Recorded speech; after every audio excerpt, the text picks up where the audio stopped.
What do you got tonight? This is held over from last year from my cellar, from the corner of my garage where I forgot it. The Winter Welcome Ale, the 30th anniversary Sam Smith's Winter Welcome Ale, but it's the 2019-2020 version. So it's last year's. Yeah, it's good stuff. Yorkshire's oldest brewery. I'll tweet out the new link for the new pre-show. Or the actual show, since it's after 6. Hey, when have I ever done anything on time in my life? You beat me to it. That was nice. All right, drop the link in the chat when you get a second. All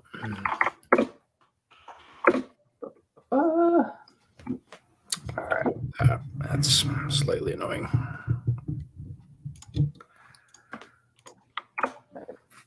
That's for you. Thank you. All right, I got 97 people in. All right. Well, that's what happens when you make it public. That's what happens when I don't suck at my job. It's amazing how, for doing social media for a living, how fucking terrible I am at doing social media. Well, you always said you never wanted to be a YouTuber. You're just proving it. I mean, it's not that I didn't want to be a YouTuber. I just thought I'd be terrible at it. And in a lot of ways, I'm still not good at it. Like I'm good at the whole like watching football part, but the actual like hitting deadlines, pumping out content, answering DMs. I have literally 500 DMs sitting in my inbox, and they are intimidating.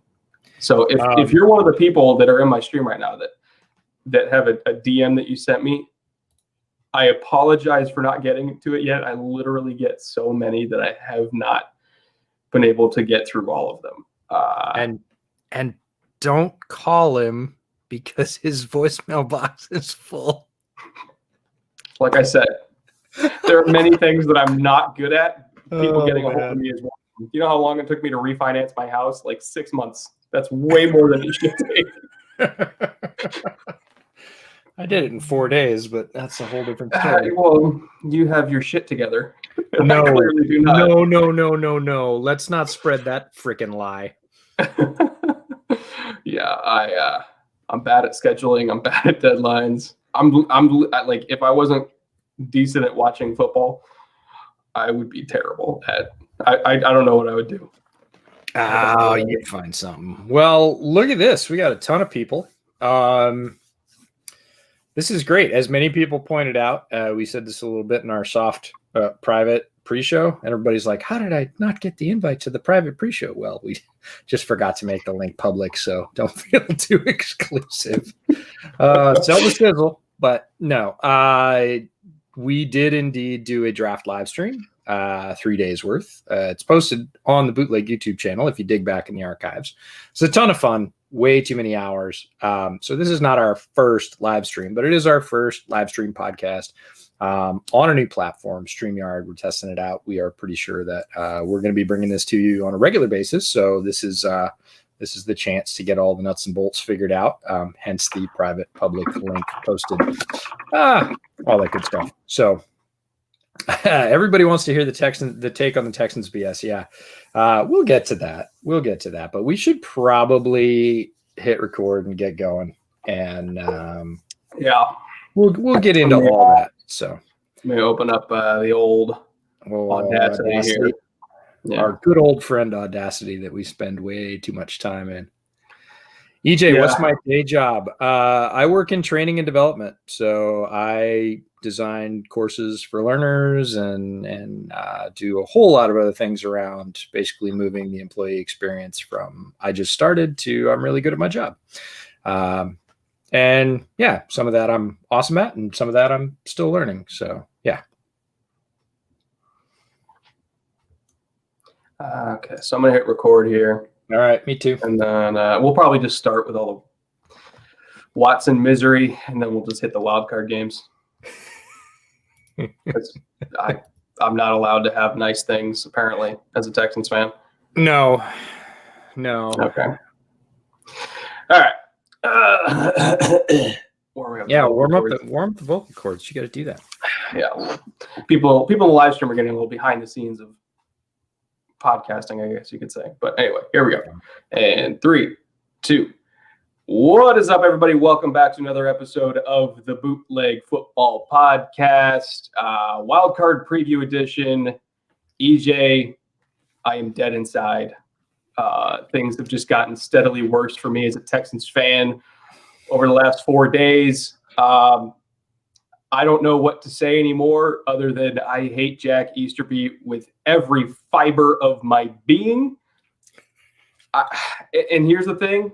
I'll jump right into it before we get to the drinks and everything like that. I don't hate Nick Caserio in a vacuum. I'm sure he'll do a fine job. The reason why I hate this hire, the reason why I pulled out Oban 18, for those on the stream, you can see this. It's one of the best scotches I got because it's the only thing that is going to make me somewhat forget that Jack Easterby's job is now safe. That is why Nick Caserio got hired, is to save Jack Easterby's job. And it is one of the most grossly nepotistic things that I have ever seen this franchise do. And there have been a lot of nepotistic things. Remember when Rick Smith was godfather for Cal McNair's kid? Like this franchise runs on nepotism. And this is a whole new level. And it's pissed off the fan base. It's pissed off the franchise quarterback. It's pissed off franchise legend J.J. Watt's pissed off the whole team. Cal McNair doesn't care. Jack Easterby's loving it because he's fucking Littlefinger over there. I am without words, shocked but not surprised. Like, again, I don't hate Nick Caserio. I hate Jack Easterby. And the fact that Jack Easterby is now safe absolutely makes me sick to my stomach. I almost don't care who they hire at head coach anymore because Jack Easterby is still going to be around. And with that being said, EJ, welcome to the show, buddy. How are you doing? And what are you drinking?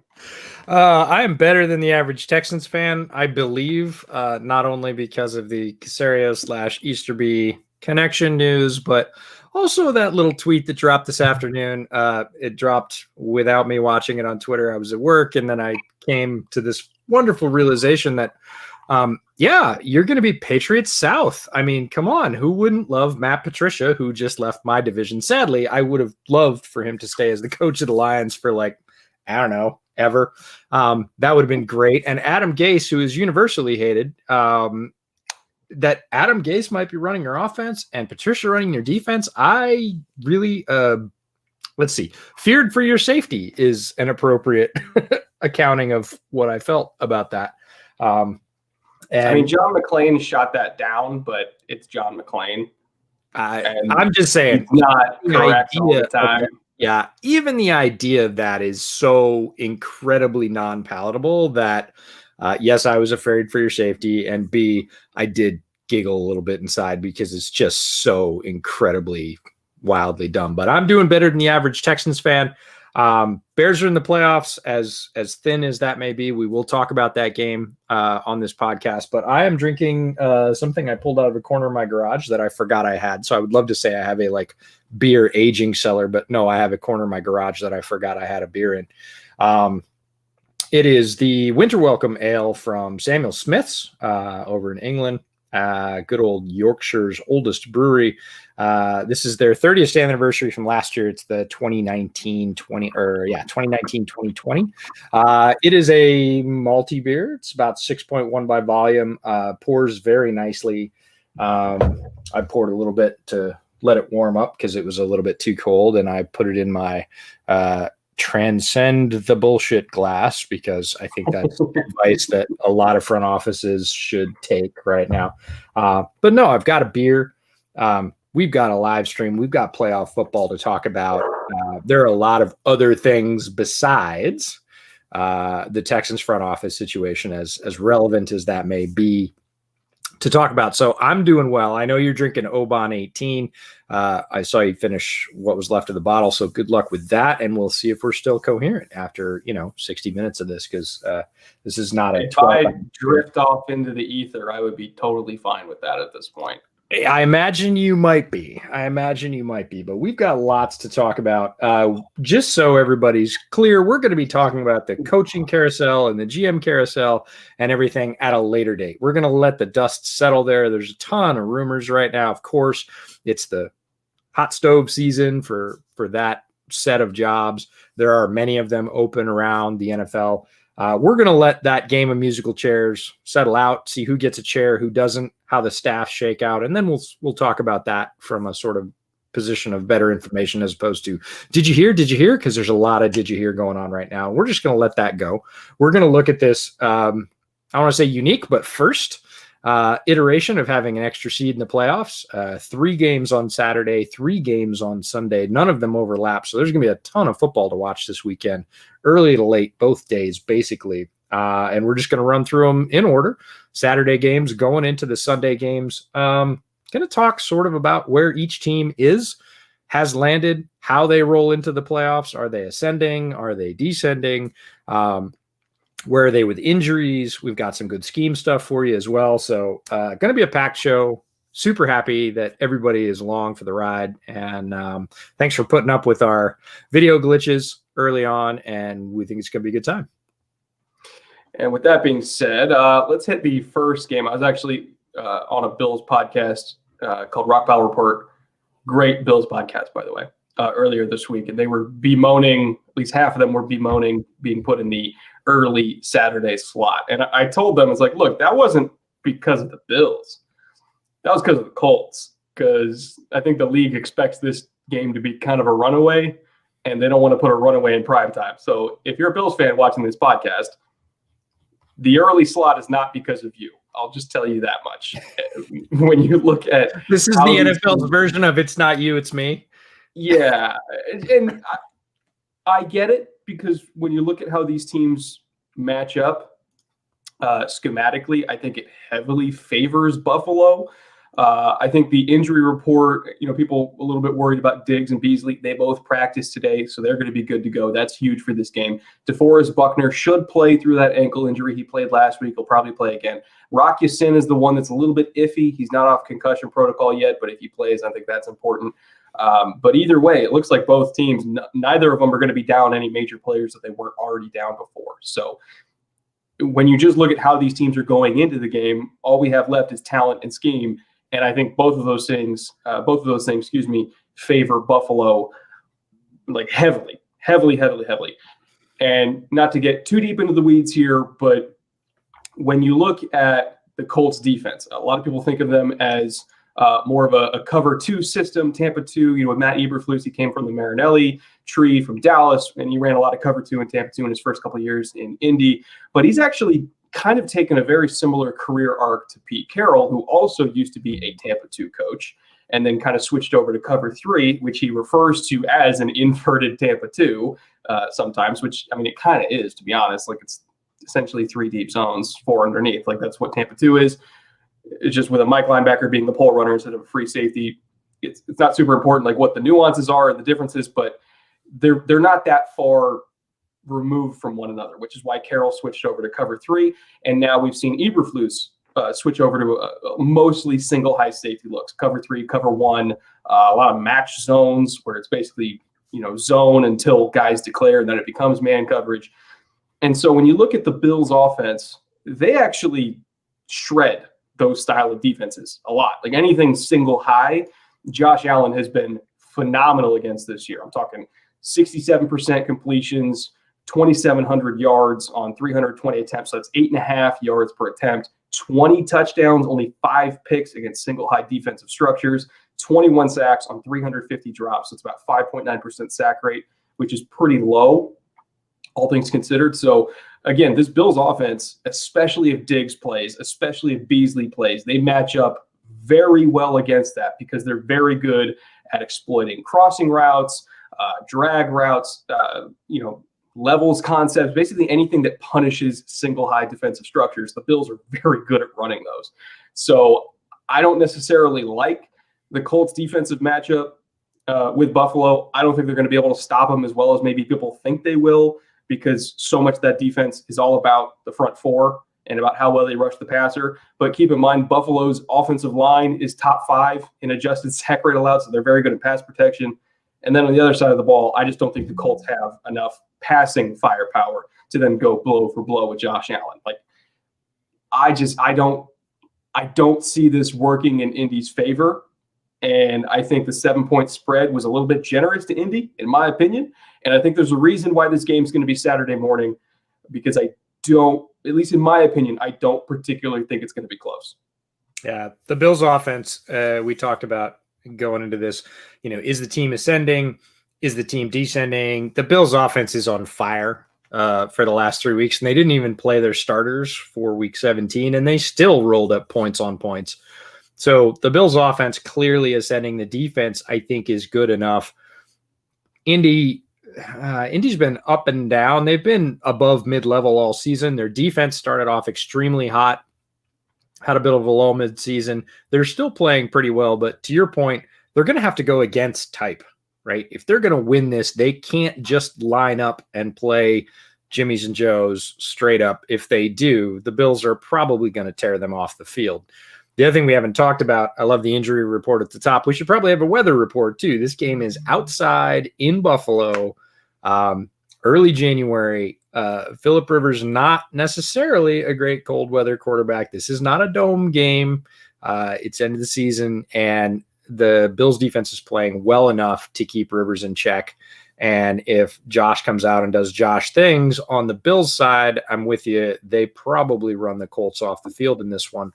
The only way that might not happen is if the Colts disguise their coverages, make it look like man, and shift to zone, do some late snap rotations, things to try and confuse Josh. He's been pretty good against those as well. But against man, like you said, he's been deadly. If they just stay and line up and declare and show it as man or even match, they'll have no shot. It's not going to go super well for them because the offensive line is good enough to protect against that very good defensive line for the Colts.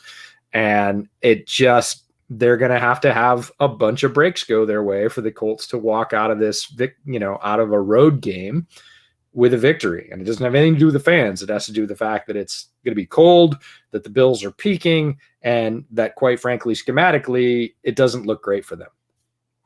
Now, in the chat, and people are listening to this later in podcast form, keep in mind the show is now a live stream, which you can catch over on the Bootleg Football channel, YouTube. And we got a live chat, a few hundred people watching right now. And there was a point made in the chat by Rohan Rahman, I believe I'm pronouncing that correctly. It said if they ride JT and exploit that weak Bills run D, this game could get a lot closer than expected. And I don't disagree. However, when you look at this Bills run defense, they are 19th against the run in terms of adjusted line yards per carry allowed at 4.48. So again, below average run defense, but that is for the entire season. And again, for the entire season, they are 32nd in terms of second level yards per carry allowed. That's 1.48. So once defenses clear the defensive line, on average, they're getting an extra yard and a half per carry in the second level. That is the worst in the league. But a lot of those really awful stats, particularly against the linebackers, were when Matt Milano was hurt. Yep. Matt Milano is the heart and soul of that defense. Any Bills fan will tell you that it is a different team when he is on the field. He didn't really start to get healthy until the last month of the season. And in that last month, all of a sudden we started to see Bills absolutely tear teams apart because not only did they have the explosive offense, but they had a pretty good defense as well. And so in the last month, you saw James Conner, 10 carries for 18 yards, 1.8 yards per carry. His longest run was 5 yards. Melvin Gordon, 11 carries for 61 yards. Longest run was for 14. Philip Lindsay was held to 3.5 yards per carry. Sony Michel had 69 yards on 10 carries, so 6.9 yards per carry, but half of that was, in one run. It was a 30-yard run. So, again, they limited him pretty well, too. And then Salvon Ahmed last week had 6 carries for 29 yards. He was Miami's leading rusher. So, the most productive run game in the last month of the season was 69 yards by Melvin Gordon. Like, this run defense is a lot better now than it used to be because Matt Milano is healthy. He is the heart and soul of that defense. He's not the best player on the defense because that's Trey White. But in terms of most important player on the defense, you could argue it's Matt Milano. He is irreplaceable, absolutely irreplaceable. And when he's on the field, that is a different team. Yeah, and you could really tell when you watched Bills film and Matt Milano was out, the middle of that defense was just kind of gone. Like they did not have an answer for a run game. The other thing is, if we've learned anything from the NFL this year, if it's not straight out sleeting in Buffalo and Indy's best chance is to run the ball and the Bills are really going to roll up points passing, who's going to win the game? Yeah. The passing team's going to win the game. The passing team's you can't trade runs for passes. It's like trading touchdowns for field goals. You're not going to win the game. So I agree that Indy's got a good chance to run, maybe even a better chance than to pass, especially late season Phillip Rivers outdoors against guys like Trey White. I'd say that, yeah, the bias would be behind that decent offensive line, decent to good offensive line in Indy. JT's played pretty well of late. But with Milano back, and again, if your best hope is run versus a team that is absolutely threading the pass right now, you're not going to keep up in the track meet unless the weather is just like crazy nuts, 30 miles an hour sideways and it's icy. Then the pass becomes a lot less of a sure thing. But if you're running and scoring field goals and they're passing and scoring touchdowns, the end result is going to be the same. And I mean, when you look at that big run Taylor had last week against the Jags, where he shook 47 out of his shoes, I don't even know who that is on the Jags defense. And I mean, he was a free fitter in the hole, and Taylor just gave him a little and then took off for 50, 60 yards. That's not happening against Matt Milano. Matt Milano has not missed a tackle in 5 games. Not even kidding you. Like, the dude does not miss tackles. So I don't see it for Indy. I really don't see it for Indy. They're 7-point dogs on the road against arguably the best team in the AFC. Like, I know Kansas City is the best record, but you put Buffalo up against Kansas City right now, neutral field, I'm taking Buffalo.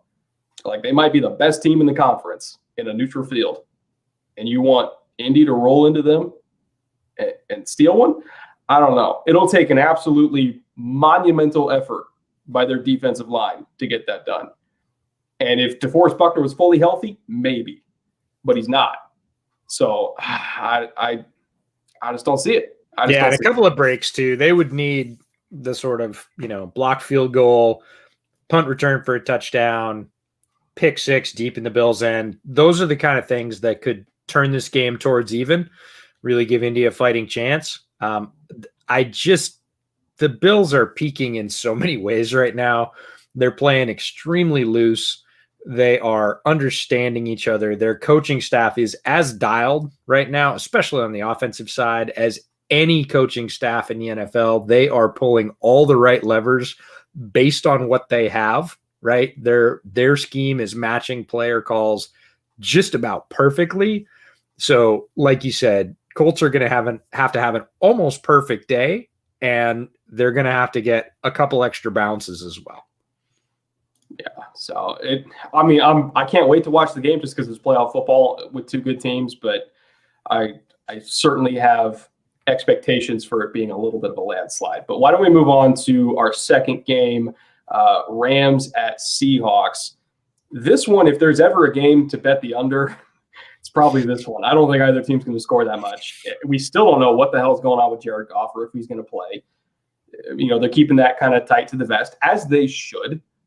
But whether it's Goff, whether it's John Wolford, either way, I don't particularly think they're going to score a lot of points because the Seattle defense has been truly great over the last back half of the season. A lot of their communication issues have been shored up. Their pass rush has been elite. I'm talking like top 3 or 4 in the entire league over the back half of the season. Thank you to Carlos Dunlap, who's having just a crazy, crazy year in terms of sacks. Jamal Adams, who he's got a shoulder injury on that team, and I'm including Dunlap. I mean, in terms of just beating one-on-one blocks, yeah. Yeah, you don't get running backs, but if you beat running backs more than your defensive ends are beating tackles, you're still getting sacks. Sacks are sacks, you know? Yeah, no, Dunlap's been a great addition, but a lot of people, especially outside the Northwest, or folks that don't watch the Seahawks a lot, Jamal Adams is the Seahawks' best pass rusher. And that's a weird thing to say about a safety, but it's flat true. Yeah, and I mean, he made such a big difference when he came back. It took a few games to get adjusted, obviously.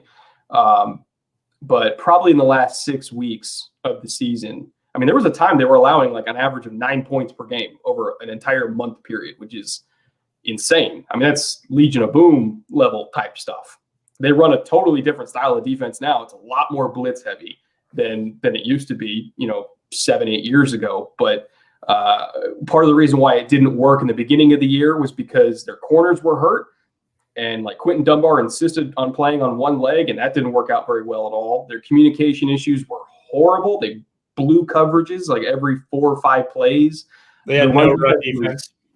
They were getting gashed on a regular basis. So they had explosive plays in the run in a way that most Seattle fans are not used to seeing kind of ever. And they were happening every week. And it was mostly from breaks. You were talking about communication miscues. It wasn't necessarily a physical thing. But Jerron Reed missed a little bit of time, and people were literally running through the middle of Seattle at will. And for a team that's had Bobby Wagner there, plugging that hole forever, Seahawks fans are just like, what is this? Is that legal? Weirdly enough, KJ Wright's been their best linebacker this year. KJ's been playing out of his mind. My comp for KJ being a Bears fan is Lance Briggs, right? Lance Briggs played exceptionally well, especially in his later career in those times when he was paired with Urlacher. Urlacher got all the praise, and rightfully so. Urlacher, Hall of Fame player. But Lance Briggs was playing at or above that level late in his career and didn't get that kind of credit. And KJ's had that kind of season. He's had that late career Lance Briggs type season next to Urlacher and has really, really shined. I mean, he's rushed the passer. He's covered well. He had that go gadget arms interception that was just one of the plays of the year to me. Obviously, he's played the run as well as he ever has been. It's kind of fascinating to me because he's not like the loosest guy. Like he's pretty stiff-hipped, but he's so instinctive and so long. He's in the right place a lot. Yeah. His physical dimensions are good enough to make those plays, and he's so comfortable in that system, especially now that he doesn't have to do the job of the guys around him. This happens very often with defenses with stars that get injured. Their best players are like, well, I need to do this and shade that because that guy's a backup and he doesn't get it. And so they're trying to do a thing and a half, and they end up not doing their thing, their base thing very well. KJ was doing a little bit of that. He felt responsible for that early season run laps. Once guys got back, got solid, especially the corners, and he didn't have to float outside as much, and he could really stay closer to where he's used to in those short zones and the flats, he really lit up. I think a big thing was once they learned to play with Jamal, because a lot of the blown coverages were on Jamal and Bobby. Yeah, sure.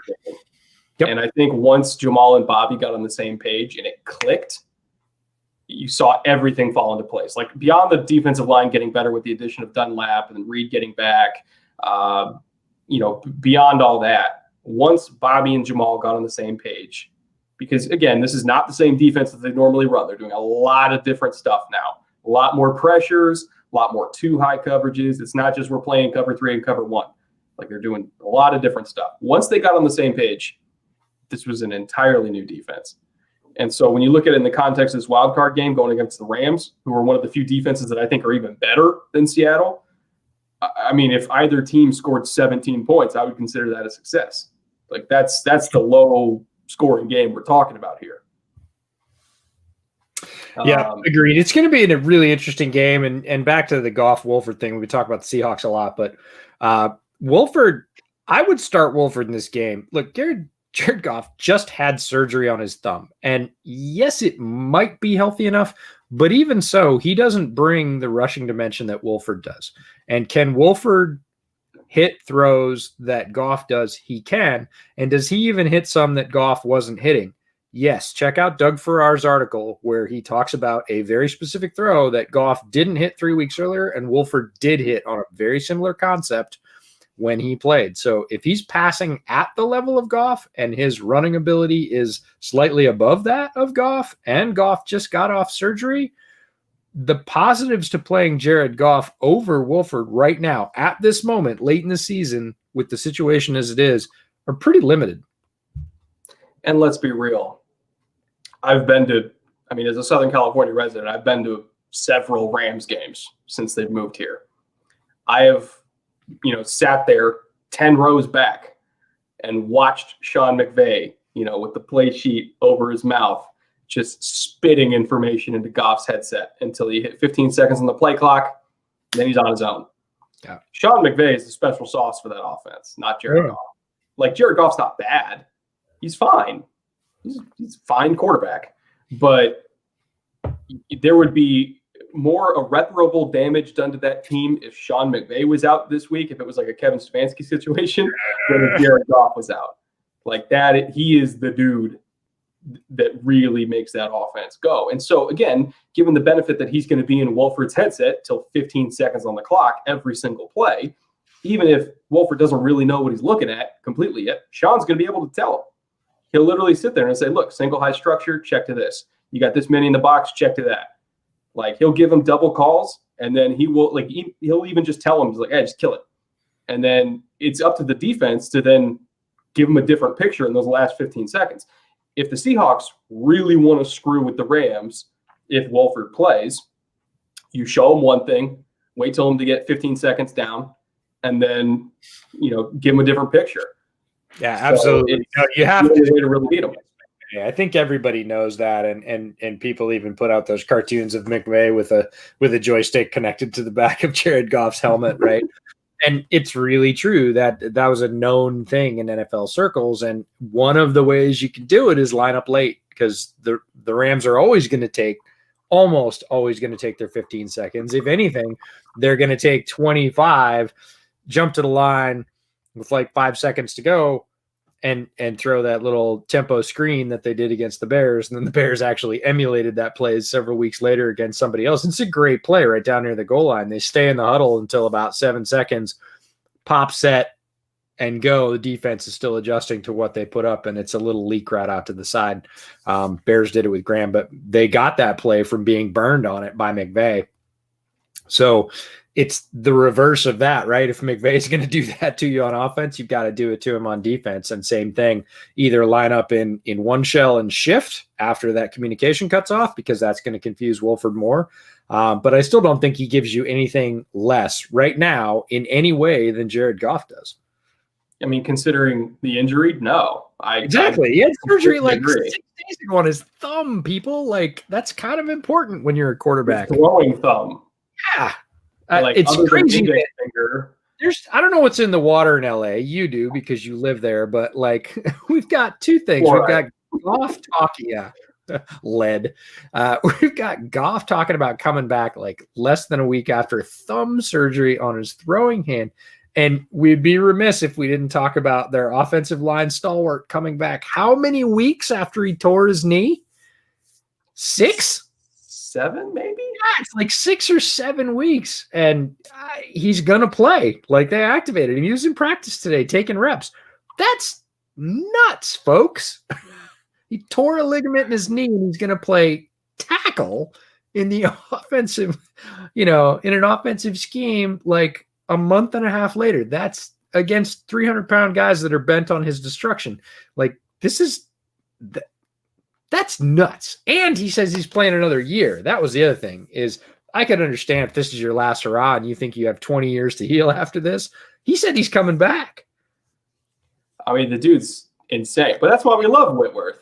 Yeah, he's unbelievable. Unbelievable. He's crazy, but he's great. He's one of my all-time favorite tackles. One of the most underappreciated offensive linemen of his entire generation, by the way. I mean, he got screwed out of so many Pro Bowls. Nobody lists him. When you talk about elite tackles in the NFL in terms of production, not in terms of draft status or contract status, or they're saving everybody else's ass because the rest of their line sucks. We have those stars. If you just talk about straight up like durability and production, like Whitworth is very rarely in that discussion. And he should be, because he is a rock. Yeah. Now, one more thing I want to bring up, speaking of Seahawks offense struggling and the Rams defense being so dominant, part of the reason why the Seahawks really struggled to score in both games against the Rams was DK Metcalf not being able to beat Jalen Ramsey. In that Rams scheme, it's a lot of too high shells, but just because it's too high doesn't mean that both corners are getting help. They're really only giving the nickel and the field side corner help, or just really whatever side Jalen Ramsey's not on, they're giving them help. Ramsey's one-on-one most of the time, whether it's quarters, whether it's a roll to a single high shell. Like, Ramsey's going to be locked up man-to-man in press the majority of the time. Because when you look at how a lot of modern offenses are structured, it's a lot of 3-by-1 sets. Like, that's kind of like the thing that most successful NFL offenses do, is 3-by-1. You flood one side of the field. You have a one-on-one with probably your best player on the backside. In Seattle's case, DK is usually the guy that gets the isolation matchup on the backside.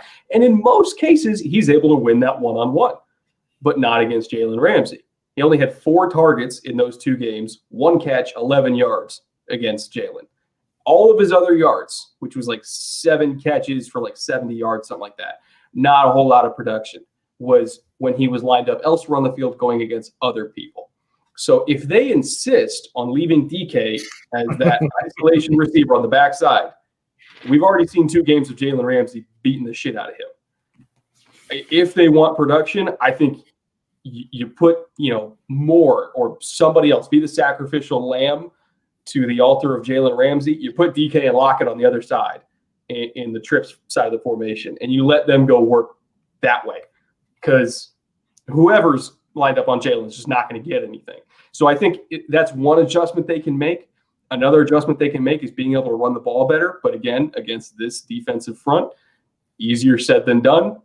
Either way, very similar to how the Rams don't have a whole lot of options against the Seahawks defense. I don't think the Seahawks offense has a whole lot of options against the Rams defense. Again, if either team scored 17, I would be surprised.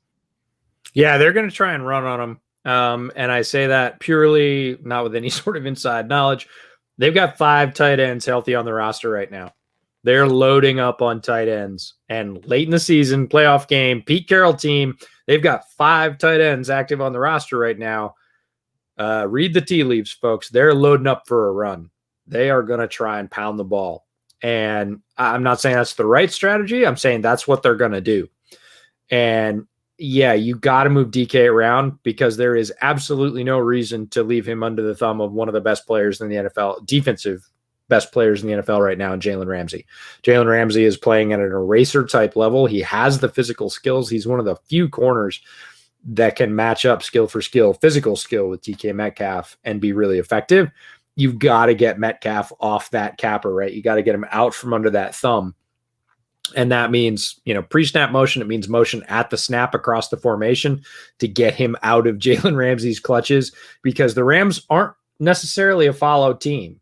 I mean, every corner wants to be that guy that says, just put me on DK Metcalf no matter where he goes. Very few defensive coordinators are willing to let their corners float that freely and say, no matter where he goes, you're his guy. It's not like a spy for the quarterback when you're playing Lamar. That's not the way defensive coverage typically works. So there are ways to pry him out schematically and get him out from under Jalen Ramsey. And you need to do that, because DK, as we've seen, is incredibly productive, and he can create those explosive plays, which Seattle is going to need. Dink and dunk against LA's defense is just going to give guys like Aaron Donald more shots at Russ. And Russ has had a not great second half of the season. He's playing at an MVP level in the first half of the season, and it fell off. And you got to be real about where your team is and what works and what doesn't. Now, they're lining up for a run. I would expect them to be run heavy in the game against the Rams, but they've got to move DK and get some shots, and that's going to help Russ. If you don't help Russ, he's not at the point right now. He's not playing with a level of consistency and precision that we're so used to from Russell Wilson, that he can go out, put the Seahawks on his back, and win the game. You're going to need to give him some assistance. Run game will help with that, but if the run game starts to stall, and you just leave Metcalf locked up under Ramsey, you're basically saying, I don't really want to score any points today. And you mentioned Russ not playing as well right now. I think part of that, we talked about this a while ago, is teams kind of understanding a little bit better how to pass rush against Russ, which is not letting him roll out to the side. Like you want to go deep and then stop and make him step up, because he doesn't want to step up. He wants to sit deep in the pocket. It's not that different to Pat Mahomes, but it's for different reasons. Because of Russ's height, he doesn't want to step up and be right behind the interior offensive line, because it really shrinks. He's not unlike Brees that way. Wilson and Brees share that characteristic as being guys that aren't super tall. That's why the Saints have always prioritized interior protection over tackles. Now, they have a great line end-to-end right now, but a lot of their all-pros came from those interior three, because Drew Brees was like, do not let the monsters up in my face. And, the Seahawks have not been able to do that as effectively with Russ, but Russ has the same thing. He'll drop deeper because he doesn't want to be right there when a guy like Aaron Donald says, aha, surprise. Doesn't really work for the Hawks offense.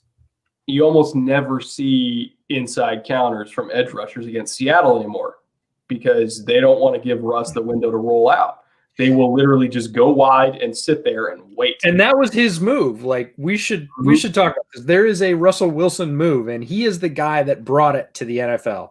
And it is the drop back late, have that third eye in the back of your head, realizing backside pressure is coming, spin out very quickly to the outside to get around that grasp, and then roll to that side and pass. And that is a patented Russell Wilson move. In fact, you mentioned Mahomes earlier. You see Mahomes do it occasionally, and it is Russ's primary sort of patented move.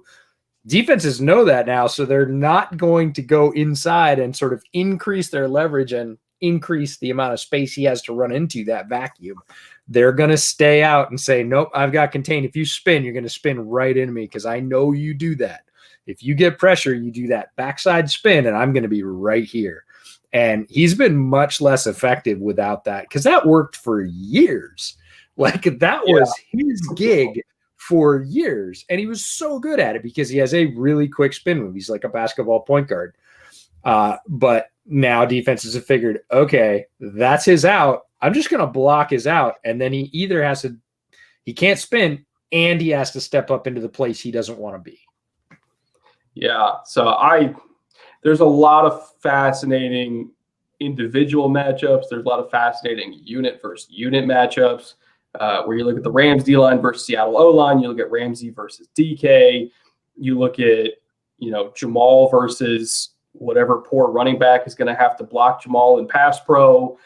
Like, these are two very evenly matched teams to me.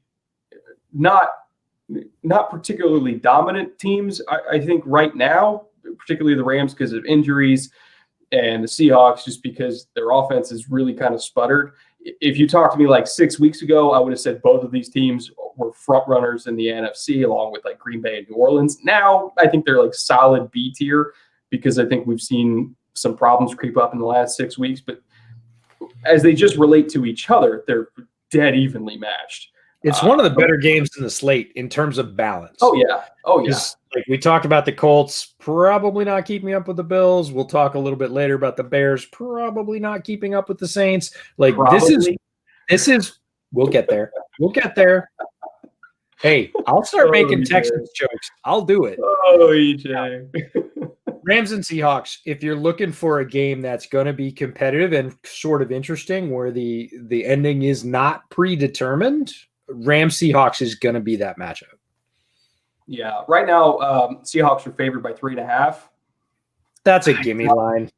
I don't know how I feel about for it. a home team. 3.5 for a home team is a push. Like that's betting language for we're not really sure, but they're the home team, so we're going to give them a field goal. Like that's a push. This is one that I'm not going to predict, because I just don't know. I have no idea. We're just going to have to watch it and find out. I literally have no idea who's going to win that game. Now, why don't we move on to Buccaneers versus Washington football team, which is a game that I feel a hell of a lot more confident about. That line is actually, what is it? 8 in favor of the Buccaneers, which is honestly to me a little bit generous to Washington. That's very generous to Washington. I would probably take Tampa to cover that. This is I don't want to say horrific matchup for the football team, but it's one of the worst matchups they can have for the football team, because when you look at how the WFT wins games, it is defensive line, defensive line, defensive line. It is the pass rush and the front seven stopping the run, keeping games close so that they can just get a big play out of Gibson back when he was healthy. He's going to play again this week. A big play out of Terry, who I think is going to play this week. He's been dealing with some injury issues, but I think he's playing. Somebody in chat can correct me if I'm wrong. But they would get like 1 or 2 explosive plays, and that would be enough to mount a couple scoring drives to put them on top, and then they would let the defense do the rest. So this team lives and dies by the defensive line absolutely suffocating the other team and making their life hell. When you look at Tampa, they have an elite pass protecting offensive line, and I mean elite. Tristan Wirfs played at an all-pro level, even for a rookie. I'm talking like top 2 or 3 right tackle in the league. Only allowed 22 pressures all year long, which is about a pressure and a half per game. That is incredible. That is like Ryan Ramczyk in 2019 when he had that crazy year, all-pro caliber. Like Tristan Wirfs did that as a rookie. And Kappa played well. Even Donovan Smith, who was their worst offensive lineman. Jensen is a dog. Oh, right? Jensen's nuts. Jensen's a dog in the middle of this line. If you like offensive line play and you haven't watched Jensen for some reason, now most people that like offensive line play would have watched him. Tom Brady loves Jensen because it's a guy in the middle of the line that will die sooner than give up a pressure, and nothing could make a quarterback happier. Like Jensen is a pit bull in the middle of that line. Wirfs, an exceptionally talented athlete who translated that into production really, really quickly, quicker than either you or I thought he was going to be able to do that. And the rest of the line is darn good. Marpet, when healthy, which has come later in the season, is a thing. Like he also is extremely talented. Yeah, it's not an easy nut to crack. And we talked about this as far back as the preseason divisional previews. We said Washington's defensive line is going to be nuts because of who they're bringing in at coach, because of all the talent they have assembled on that line. We're going to get to see that thing unleashed, and that is going to be how they eat. It's true. So now you've got, unstoppable mass and unmovable force, and what's going to happen. It's going to be interesting, but I'm with you. Tampa's been really tough to move in pass pro. The one problem they have is Donovan Smith, and it's not even really a problem. He's just average, not as good as the all pros around him. Yeah. Like, I would even say below average. I'll give you below average. He's not awful. He's not Julian Davenport, but he's below average. Allowed 35 pressures this year, a team high, and that was while missing a game. So he allowed a pretty decent chunk of pressure. And he's going to be going up against Chase Young, who's their primary edge rusher off the defensive right. Tristan Wirfs is going to be going through Montez Sweat, who had the most pressures on the Washington football team. So that is really kind of like the good on good matchup that you want to pay attention to is Sweat versus Wirfs. Sweat's a phenomenal young edge rusher. Wirfs is a phenomenal young tackle. Like that is like best versus best. Like that's a crazy good individual matchup. But I trust Tristan to handle it. So if you're giving chips to Donovan to help him against Young, whether it's with tight ends or running backs, whoever, if you're sending a slide his way, you let Jensen, try his luck with John Allen, who's a beast in his own right, one-on-one, and you're giving guard help to Smith, however you want to do it. If you're just sliding the other way in a half slide or a 6-man pass pro and you let Tristan Wirfs take Sweat one-on-one, if Tristan Wirfs wins that matchup, the Bucs are sitting pretty because Washington does not want to blitz. They want to get pressure with 4 because if you try to blitz Tom Brady, it's not going to go well. And just the numbers, again, they have to get home with 4 because the numbers for Tom Brady when it's with pressure and without pressure are insane. Without pressure, He's completing almost 72% of his passes, almost 4,000 yards this year, so 8.2 YPA, which again is very, very good. 36 touchdowns, 7 picks with no pressure. So that's Tom Brady in a clean pocket. When he's under pressure, which was for about 130 attempts this year compared to 480 for with pressure. When he is with pressure, it's 43.8% completions, 675 yards, so that's 5.2 YPA. So he drops by 3 yards per attempt, 4 touchdowns, 5 interceptions. So he's got a negative TD interception ratio. If you don't get pressure on him, you're going to get massacred. But if you need to get pressure with 4, because if you need to use 5 and 6 to do it, he's going to kill you because he's really good against blitzes. So really that key matchup is if you're sliding towards Chase Young to help out Donovan Smith, who's the clear weak link on the offensive line. If Sweat does not beat Tristan Wirfs, Washington is screwed because they cannot cover all of these Tampa weapons on the back end. I don't know if Evans is playing, but even if he's not, they're not going to cover Godwin. They're not going to cover AB.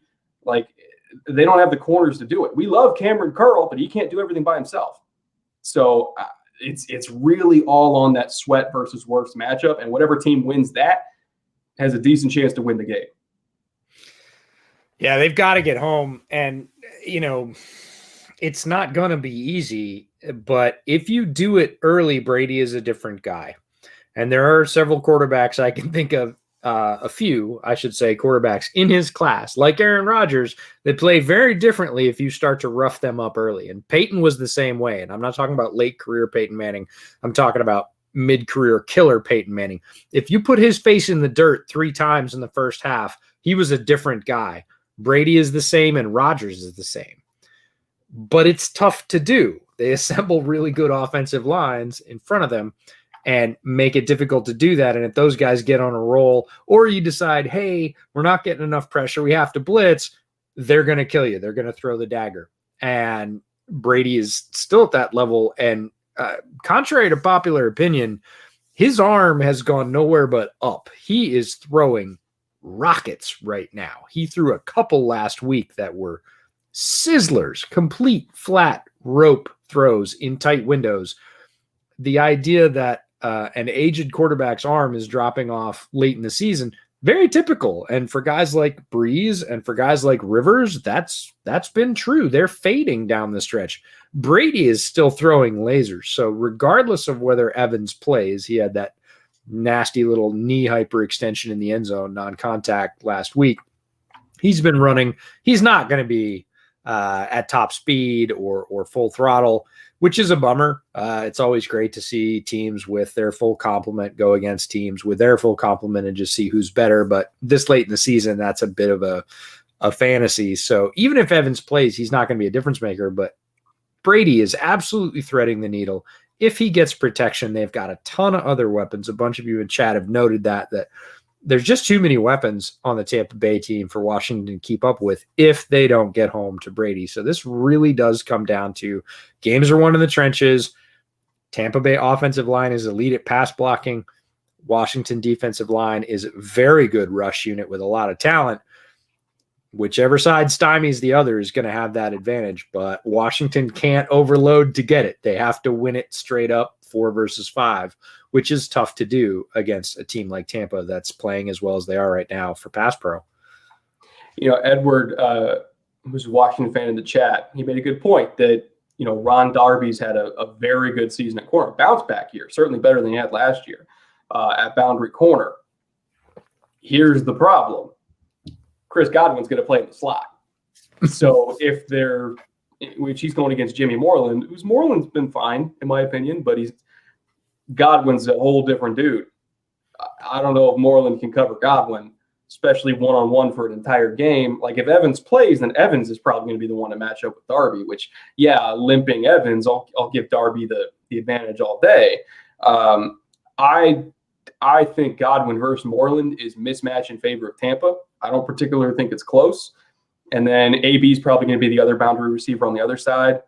So, again, if Darby's on Evans, fine. Everybody else, I'll favor Tampa. And you got to go down to the 4th receiver for Tampa because who was it? Will Golden put Scotty Miller in the chat. And I will say, guaranteed, straight up, don't care who it is, Scotty Miller is better than Washington's fourth corner. Whoever the fourth corner is. It doesn't even matter to me. Doesn't even matter to me because Scotty Miller is really underrated. And again, playoffs are one and done, right? There isn't a season series. There is no we'll get them next time. Like, you get a deep shot, Brady to Miller for 55 yards, and it's a score because the fourth corner couldn't keep with him.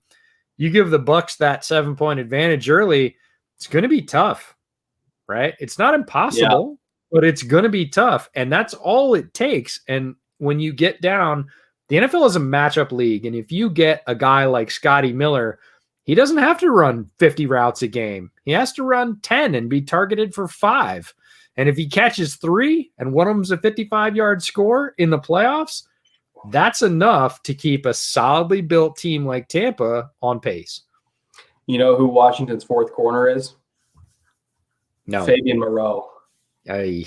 Yeah, no way. I'll take Miller. Like I said, regardless of who's there, I'll take Miller, but I'll definitely take Miller. Thank you. Yeah. So you've got Alex Smith, the quarterback, which, by the way, one of the best sports stories ever, and they better name comeback player of the year after him. Yeah, I think probably change that name after this year. But it's Alex Smith, a hobbled Alex Smith at that, with a hobbled Terry McLaurin, a hobbled Antonio Gibson against an absolutely ferocious Buccaneers defense, which has been hot and cold. I'll give you that. They've had some great games. They've had some awful games, but Todd Bowles, in terms of second half adjustments, I think is one of the best DCs in the entire league. So even if Washington has something that works in the first half, it's definitely not going to work in the second half.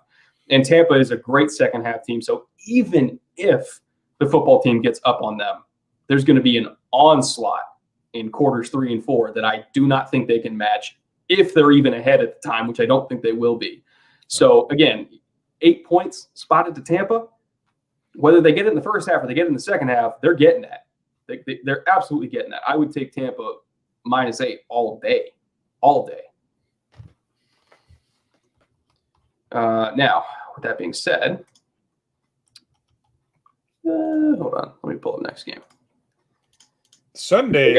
People are going to look behind the scenes look at podcasts. It's going to be edited out in the podcast version, but I have to pull up the document. That's what happens. People get drunk with edit power, man. Brett's like, no problem. Edit buttons solve all problems. Yeah, he's like, I got Adobe. I made no mistakes. I get drunk and say something stupid. You guys would never know.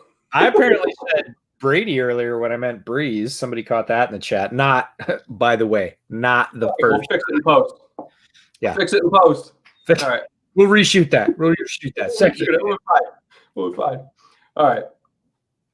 And with that, let's move on to Ravens at Titans.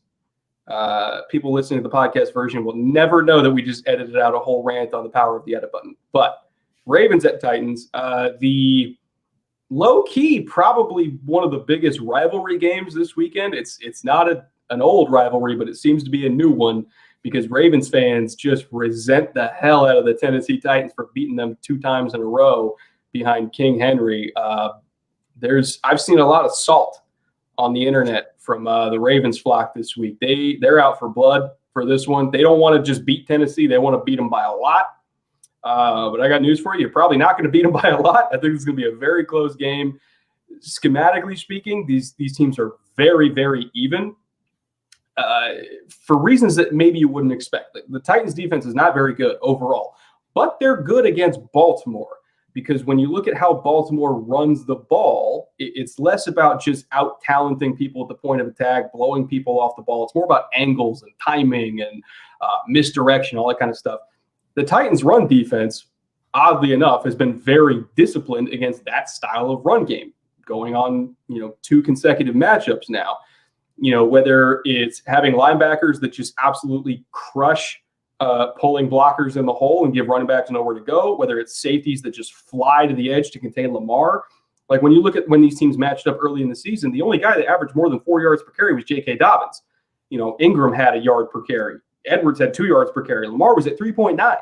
Lamar Jackson was at 3.9 yards per carry against Tennessee. So right. Tennessee. You know what I need? I need one of those horn buttons. You know, all the podcasts, they have like the air horn button. I need the air horn buttons because this is J.K. Dobbins' Hive Assemble, right? Yeah, This is my we signal. love J.K. Dobbins on this show.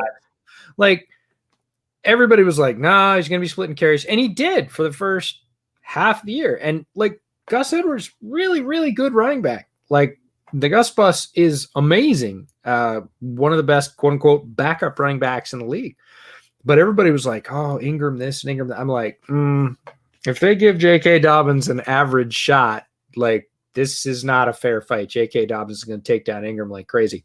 I love Mark Ingram, longtime productive player in this league, couple of different teams, a lot of rushing records. That's cool, but like Dobbins is clearly more talented than him at this point.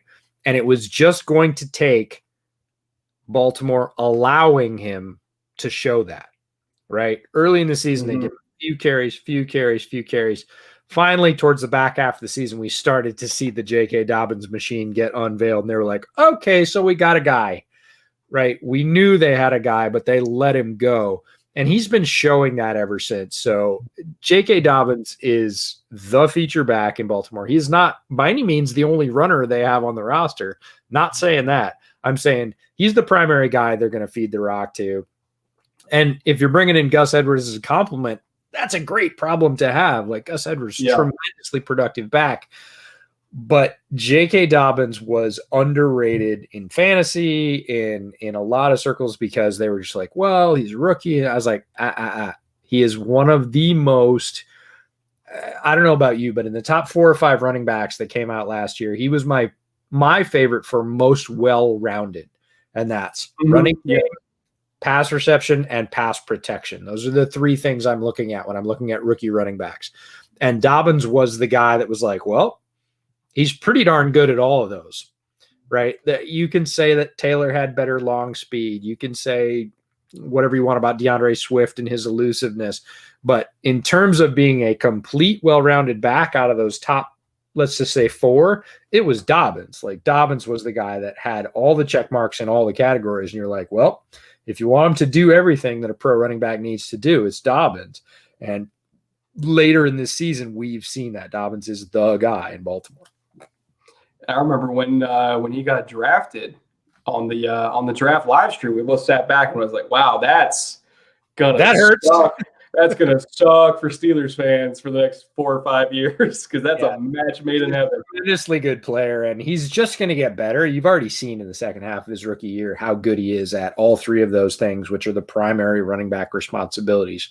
You got to run the ball well when you get the chance. That's your job. But in the modern NFL, if you can't catch the ball, you're going to be limited. And if you get your quarterback killed, nobody loves you, and you're not going to get any snaps. So you have to do all 3 of those things. And Dobbins was good at all 3 coming out of the gate. Yeah. So, and really the only team that's stopped them since they started giving Dobbins more work, because he did lead the Ravens in carries in that first Titans game, is the Titans. They're the only team that played him well. And even then, he still had 5 or 6 yards per carry in that game. They just didn't give him enough carries. But everybody else on the team, they completely shut down. Edwards, Ingram, even Lamar, they completely shut him down because they were very good at doing what's called wrong arming. So if you ever see a linebacker when he's taking on a pulling guard in the hole, if he's supposed to be taking it outside and then he'll shoot inside and quote unquote wrong arm it, especially when there's a double pull, he'll basically take a 2-for-1 and take out both pulling blockers and then spill the running back out and safety or DB or whoever's going to be right there to make the tackle. They did that constantly on the power run game. The interior line did a phenomenal job of not falling for the bait of multiple pulling blockers and knowing there's a decent chance Lamar could keep it out the back door. So they just stayed disciplined and they just waited for Lamar to run right into him, which happened multiple times. In the zone running game, they set really good edges. They had great pursuit from the linebackers. Like they played good team defense in that game. And honestly, Baltimore is less about talent and more about scheme. Their only great talent is Lamar, Dobbins, obviously, and Andrews. Everybody else on the team, other than, I guess, Ronnie Stanley and Boyle, who are both injured, are replaceable. Like, it's more a scheme over talent type offense. And when things are being schemed well, their talent, which is Dobbins, Lamar, and Andrews can shine and absolutely put up 40 points. But when you adjust to that scheme and you play well against that scheme, they don't have any dudes on the outside at receiver that could just go win a one-on-one and out-talent people. Hollywood Brown's not that guy. No, but I got another guy. Boykin is a guy I think that's been wildly underused in their offense, and I had a lot more hope for coming out. That has not materialized in terms of, if you want to talk about the meritocracy at the NFL. He hasn't earned the snaps, and he hasn't had the production necessarily. He's had flashes, and I would hope that Boykin is the kind of guy this offense needs. I'd like to see him get some more chances there and convert them, not guaranteeing he will against a very good Tennessee defense, but Boykin seems like the guy that could sort of bat above his weight, certainly with what he's produced in the regular season. That's not a high bar to overcome. But that's the kind of guy that I could see. Again, the playoffs are really interesting because everybody gets conservative. Nobody wants to make the mistake that's going to knock them out. And one or two big plays can easily shift the balance and move you on. So I'd like to see Orlando Brown in the chat. They're 100% right. Orlando Brown is he's one of those guys. Yeah, like three guys mentioned him. Just a shout out. I'm watching the chat. I'm not avoiding you guys or ignoring you. I just want to say, man, I'm so glad that we have attracted really smart fans. I'm watching all the sort of points and counterpoints and people saying, I got it, I'm wrong, I checked. Like, what about this guy? What about this guy? What about this? There's a whole like second layer of this live stream going on in the chat. And it's all because we have really smart fans. And I am all about that. I appreciate all of you so much. Thanks for hanging with us. I wish I could actually go back through this, and maybe I can on the YouTube channel and sort of just rescreen that second conversation that's going on. But really, really appreciate all of you, the investment, the questions, and quite frankly, the level of football talk is extremely high. So I really appreciate that. Thanks for that. Speaking of the chat, Tom in the chat said, I'm rooting for them. Even I know Tennessee's D as a unit is bad. You are not wrong. Their pass defense is horrific. Yeah. Run defense, better than you think.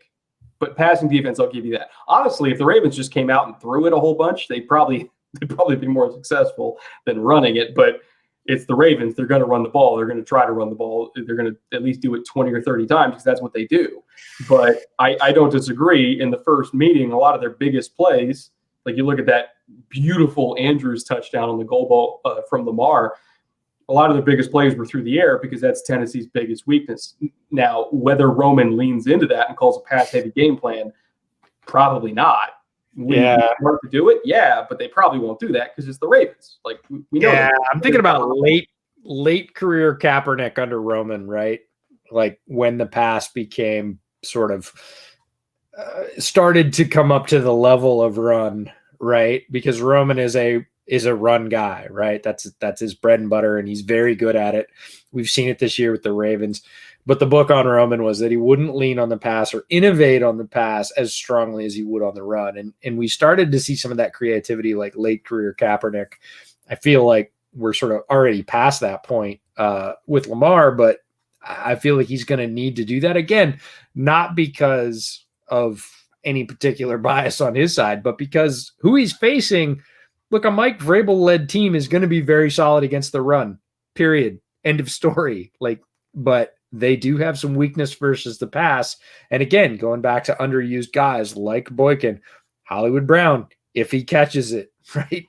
Like, again, you take a couple of shots deep in the playoffs and get either big chunk yardage plays that set you up or touchdowns out of them.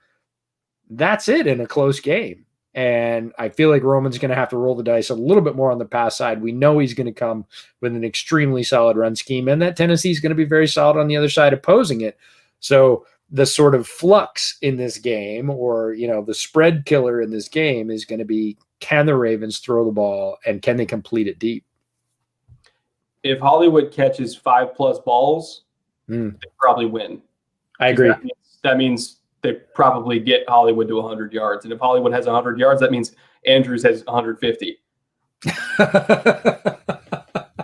Oh, what do we call that? The Roman ratio? I mean, am I wrong? I know. When Hollywood catches right. the ball, when Hollywood catches the ball, it's amazing how much better this offense works.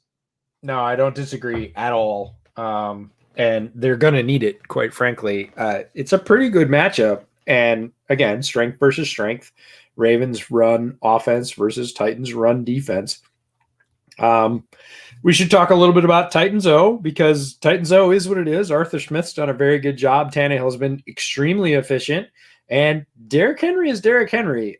He sort of defies the laws of physics. Again, he is not a late season running back whose legs are run down. He's still bowling over people. He still has a ridiculous yards per carry average in the fourth quarter and overtime. He's going to get his yards. I don't care what you do to him. I don't care how physical you are. And this, make no mistake, fans, this is going to be an extremely physical football game. Physicality ratchets up in the playoffs. Anyways, Vrabel is an extremely physical coach, and Harbaugh is the same. This is two blocks of iron that are going to bang into each other for the full period duration.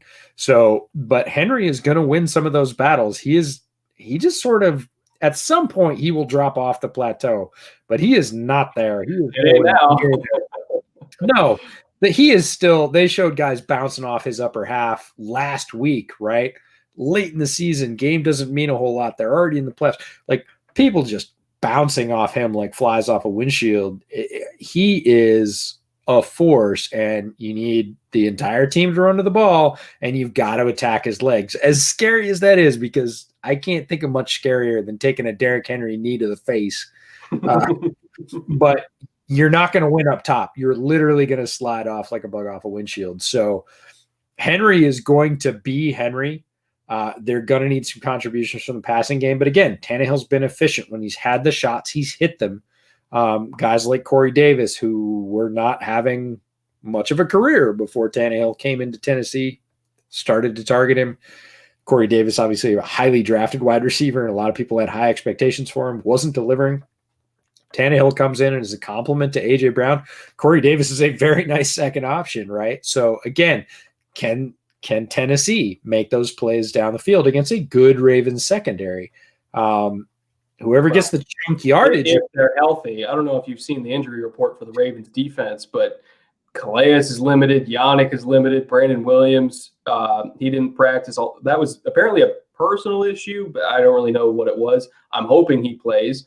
Marlon's been banged up. Jimmy Smith has been banged up. Yeah, the corners are the ones that worry me more, because if you don't have corner strength against, especially those two starting outside wide receivers for Tennessee, you're going to miss some shots, and we've talked about it for the whole podcast. If you miss a couple of shots at this point of the season, that can be it.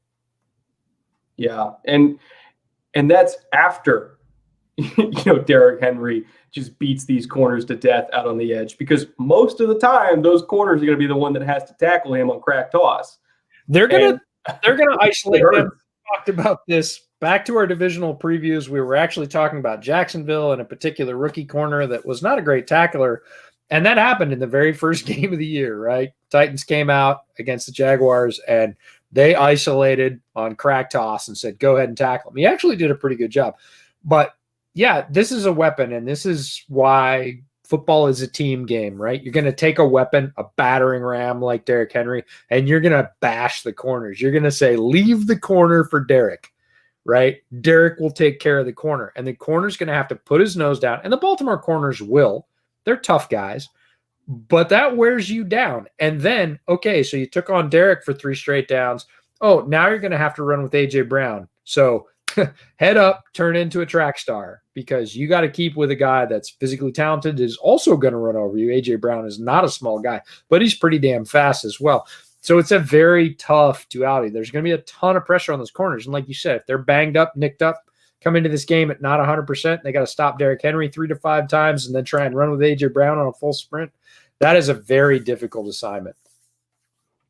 And then, as if all of that wasn't enough, here comes Jonnu Smith. I mean, through the middle. Patrick Queen's going to have his hands full. And it's amazing the weaponry they have, where Corey Davis who's not bad, he's fine, is your fourth option? Like, how many teams can say? I mean, A.J. Brown, legitimately top 10 receiver. Some would put him even higher than that. I wouldn't dispute it just because he's so damn good after the catch. Derrick Henry, top 3 running back, and he ain't 3. Tannehill, I think, has been a top 10 quarterback for at least the last 2 years. And then Jonnu Smith is one of the emerging tight ends who's just brilliant after the catch. He's so damn athletic. Yeah, kind of like Scotty Miller, right? He's that guy that I got this guy. We covered this. Mm-hmm. Oh, we didn't get Jonnu. Damn it. Right. And it's the same thing with Tampa, what are you right? gonna do? I got Tom. I got Godwin. I got Rojo. Scotty Miller's over the top for 50 yards. Damn it. And it just takes one. And you're right. Jonnu Smith is a guy that's largely underappreciated. He is the modern prototypical move tight end, right? Undersized, fast, capable, can win the physical catch point down the field. And he doesn't make big plays all the time. If I'm looking at like the tight ends in this game and I'm like Mark Andrews versus Jonnu Smith, I'm taking Mark Andrews because he's better at more places on the field. But Jonnu Smith is that guy that every 3 weeks, right? It's the Jonnu Smith game, right? They needed a big third down. It was Jonnu Smith. They needed a touchdown late. It was Jonnu Smith. And it doesn't happen all the time. It's not the consistency that you have to worry about. He's going to break off those plays and make a difference for Tennessee. And I could absolutely see him making a difference in this game because, again, you're concentrating on those more consistent threats. If you don't cover A.J. Brown, you're done. So you're doing that. You're maybe doubling him. If you're not getting the whole team to the ball when Derrick Henry's rushing it, you're in trouble. He's going to pick up a lot of extra yards, and he might go 50 on you for the score. So, Chat just brought up the fifth option too, which is Ferkser. Totally forgot about him. Ferkser had that one game early in the season that just killed me because I will fully admit, even as a guy that follows the draft pretty deeply and is wildly invested in the UDFA process, I didn't know who Ferkser was because he is an Ivy League tight end, right? And if there's guys you miss, it's probably Ivy League tight ends. Although Mike Bears has one that I really like, but that's a different story. Anyways, I was like, Ferkser? Who the hell is Ferkser? And I was watching the numbers. I was watching the film, and I was like, who's that? I looked him up, and I'm like, I was like, I got his name, and I was still like, Ferkser. I'm like, you go through 250 names in draft prep every year, your short term does get flushed, right? You forget the guy. I swear every catch he makes is for a first down. I don't think I've seen him make a catch and not move the chains. He had that game in the first half of the season. He had like 2 touchdowns, 3 touchdowns, whatever. And I was like, Ferkser. So after that, I knew his name. I knew his story. I knew who he was. But yeah, these are the guys that you're going to forget on leak, right? You're going to get down the goal. You're going to cover everybody else. And then Ferkser gets open.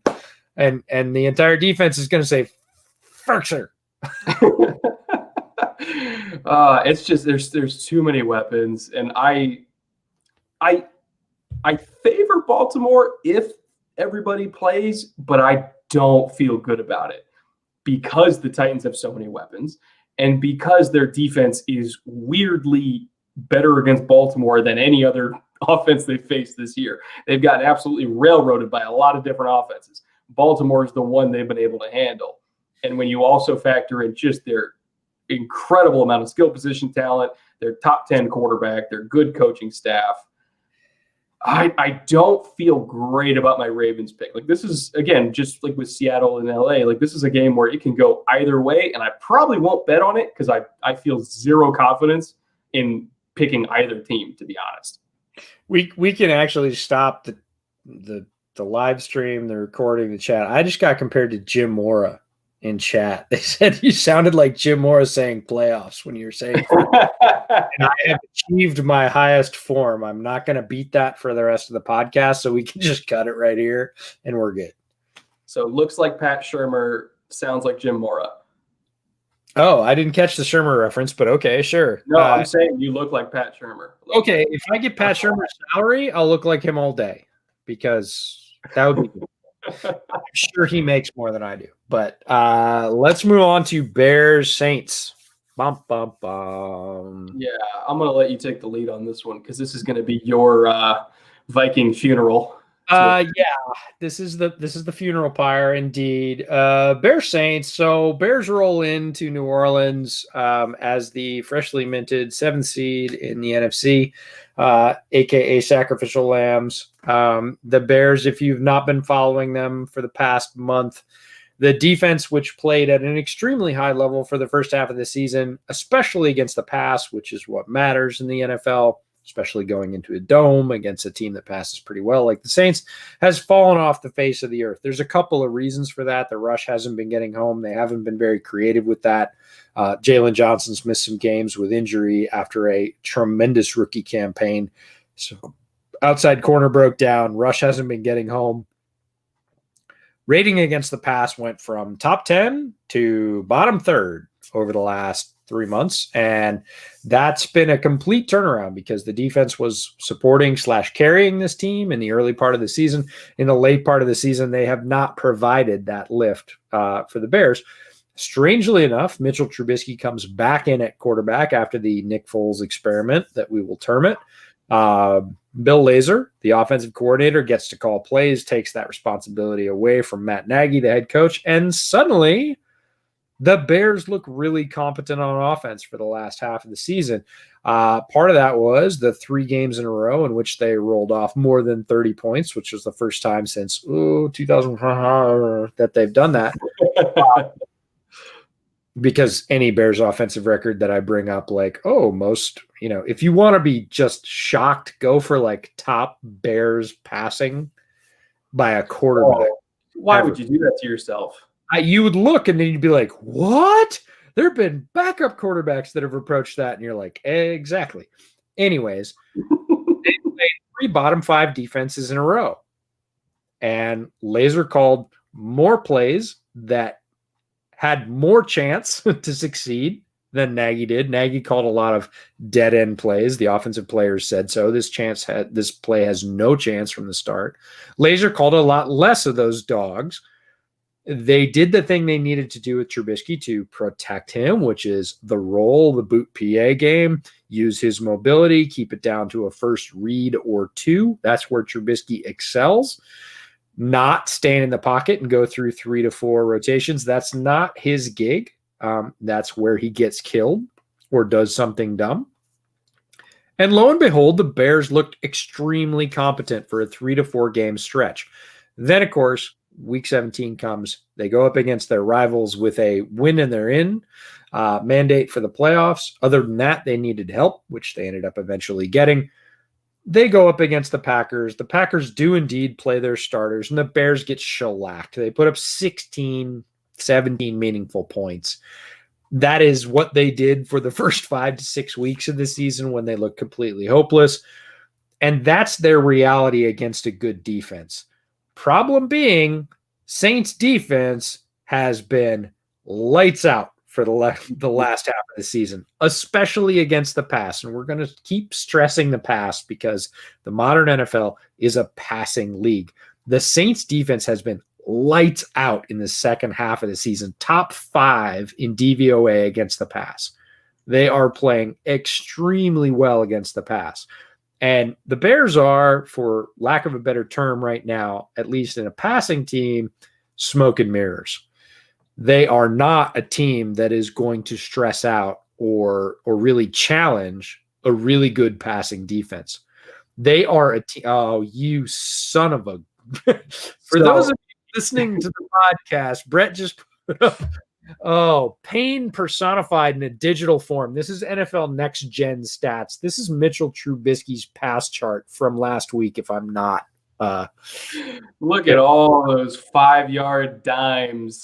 Everything is 5 yards. There are literally, 6 throws beyond 6 yards? Yeah. And there's 6. Yeah, there's 6 throws beyond 6 yards. 7. And one of them is the deep shot to Mooney, which was a very good pass. But literally, this offense is not built to challenge good passing defenses. And right now, the Saints passing defense is not good. It's great. So this is kind of like the game we talked about at the open of the podcast with the Colts and Bills. Something miraculous is going to have to happen to give the Bears a decent chance in this game. They're going to need a Cordero Patterson return for a touchdown. They're going to need a blocked field goal or a pick six. They're really going to need defensive production from their defensive backs, and they have not gotten that. They need ball production. They had 3 chances to pick off Aaron Rodgers, and they dropped all 3. One was Eddie Jackson. Kendall Vilder got both hands solidly on a pass, didn't pull it down. Drew Brees is not the same guy, having come back from his massive car wreck of an injury. It ended up being, 11 broken ribs, multiples on both sides. How did you even breathe through that? I don't know. As a guy that's broken multiple ribs over time and multiples at a time, but never multiples on one side. The most I've broken is 3 on one side at one time. And that's horrendous. Having multiples on both sides and then coming back again with 300-pounders bent on my destruction who want to lay on me, it's not the same. And if you look at Drew Brees, he cannot throw the ball very effectively past 10 yards. So the Bears are going to have to do something that they don't typically do. We talked about this again at the top of the show with the Colts and the Bills. If the Colts are going to win, they're going to have to disguise their coverage and do defensive zone rotations against Josh Allen to win. The Bears are going to have to sit on everything really hard under 10 yards. And they should have done this the first time because it wasn't Drew Brees the first time. It was the limitations of the New Orleans targets. Michael Thomas wasn't back. All the receivers were hurt. And it was like, look, they don't have anybody that you can throw the ball to. Go ahead and squash all the short routes that they're going to try and key on Kamara because you're packing guys into the box and just dare him to beat you deep because he can't. There's no receivers for him to throw to. Here, you've got your receivers back, but Drew Brees is not throwing the ball effectively past 10 yards. If you watch him since the injury, he is unable to do that. However, Chuck Pagano doesn't like to do that because he knows if he gets beat over the top, his offense isn't going to score the points to support him. And that's a rough place, but they have to do this. They have to compress against the Saints. They have to challenge all those throws under 10 yards and sit on them very, very hard and be extremely physical. And that means, yes, you can get burned, but I would challenge Drew Brees to burn you over the top because the Drew Brees of old, that's a terrible strategy. The Drew Brees current, all wrecked on the inside of his rib cage, he's not really capable of doing it. He could, but if you look at the last 3-4 weeks of him throwing, his pass chart isn't that much different than Trubisky's. It only extends about 5 more yards. So the Bears are going to have to shift it up. They're going to have to catch a couple of breaks because if they just, again, play Jimmy's versus Joe's, the Saints are going to run them off the field.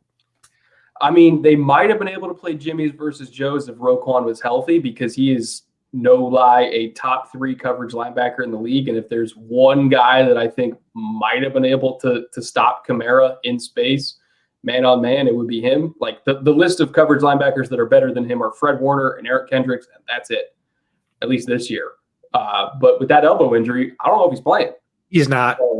He's not. His elbow dislocated last week. If you look at the replay, it's a weird bit. He was sort of flying over the middle. His left arm came up, and I'm not sure if it got hit on the way or whatever. But he definitely, sublux dislocates. Doesn't really matter. It's a question of degrees.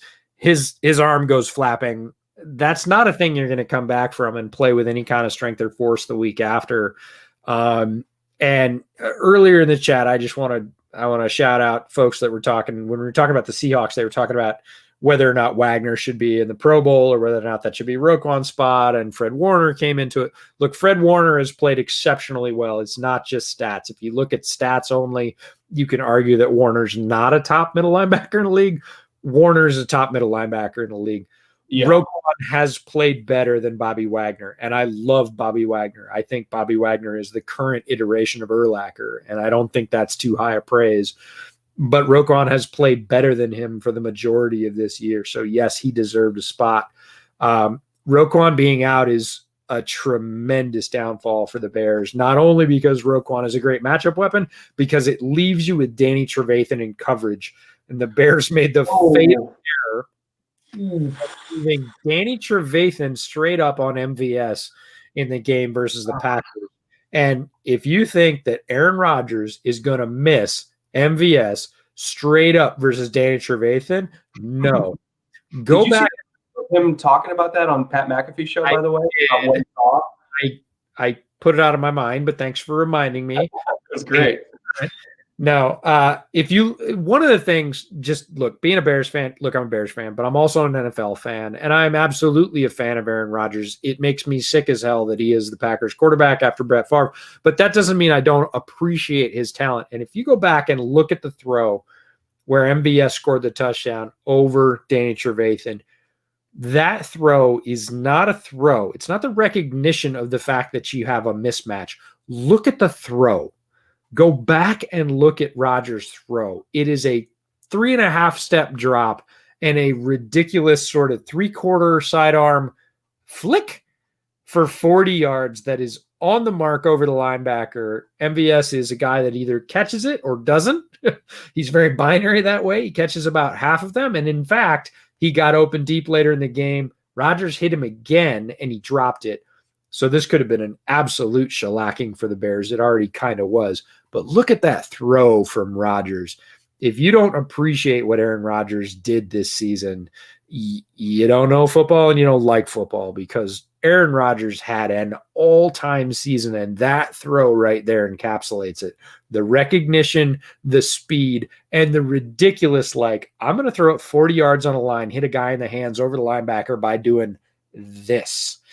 And it's so quick. It is a literal flick that goes 40 yards on the dot and scores them a touchdown. Aaron Rodgers is playing at a level of football that honestly you will be telling your grandkids about. Like, this guy had a season that is not even in a vacuum, just stacked up against anybody you want, like 50-ish touchdowns, 5-ish interceptions. Like, it's insane. And so I mentioned the Pat McAfee thing, and some people in the comments were asking what he said. So he was on Pat's show. He does a weekly segment on the Pat McAfee show, and they asked him what he saw on that play, and he kind of broke it down step by step of like what he was looking at pre-snap. And Sure. It's funny because he was supposed to have Aaron Jones, who was out wide. He was supposed to have a motion back in the backfield, and he was riding the play clock all the way down to 0 because he saw the Bears defense kind of confused. Robert Quinn was standing around asking where he was supposed to go. And so he's like, okay, something weird is coming here. So he left Aaron Jones out there, because if you're an empty, that means you're taking a guy out of the box. So there's one less that can even act like he's going to rush you. So he left Jones out there because they call it an empty check to make it easier to see what's going on. And so he's looking around and he's like, there's only 2 options for who's going to cover number 3 vertical if they're bringing a blitz, and one of them's Danny Trevathan, and I like my odds. So he snapped it. As soon as he saw the linebackers run out towards the trip side, he knew the pressure was coming from the other side, so he got it out quick. He knew Danny was on number 3. He just laid it out there. MVS got the long touchdown. And it's just remarkable to hear him kind of step by step what he was looking at and why he made that decision. Like, there's very few quarterbacks that. And it was, having listened to his description, it was well too modest. You're like, he laid it out there. Bullshit. He did not lay it out there. He put it in MVS's chest on a flick at 40 yards, straight vertical, right over the top of Danny. And he literally threw it 3/4 sidearm, again, backing up because the blitz was coming and he knew it. And he just went, yeah. It's literally like a backyard Nerf throw. He's like, yeah. And he didn't lay it out there and have him run under. That's bullshit. It's a line and it hits him between the numbers in the sternum. Like, it's a ridiculous throw. From the mental level, from the recognition level, and from the physical level. If you really want to understand football, look at that play and go, oh, man. A lot of things had to happen to make that, and very few quarterbacks in the league have all of them, and Rodgers is one of them.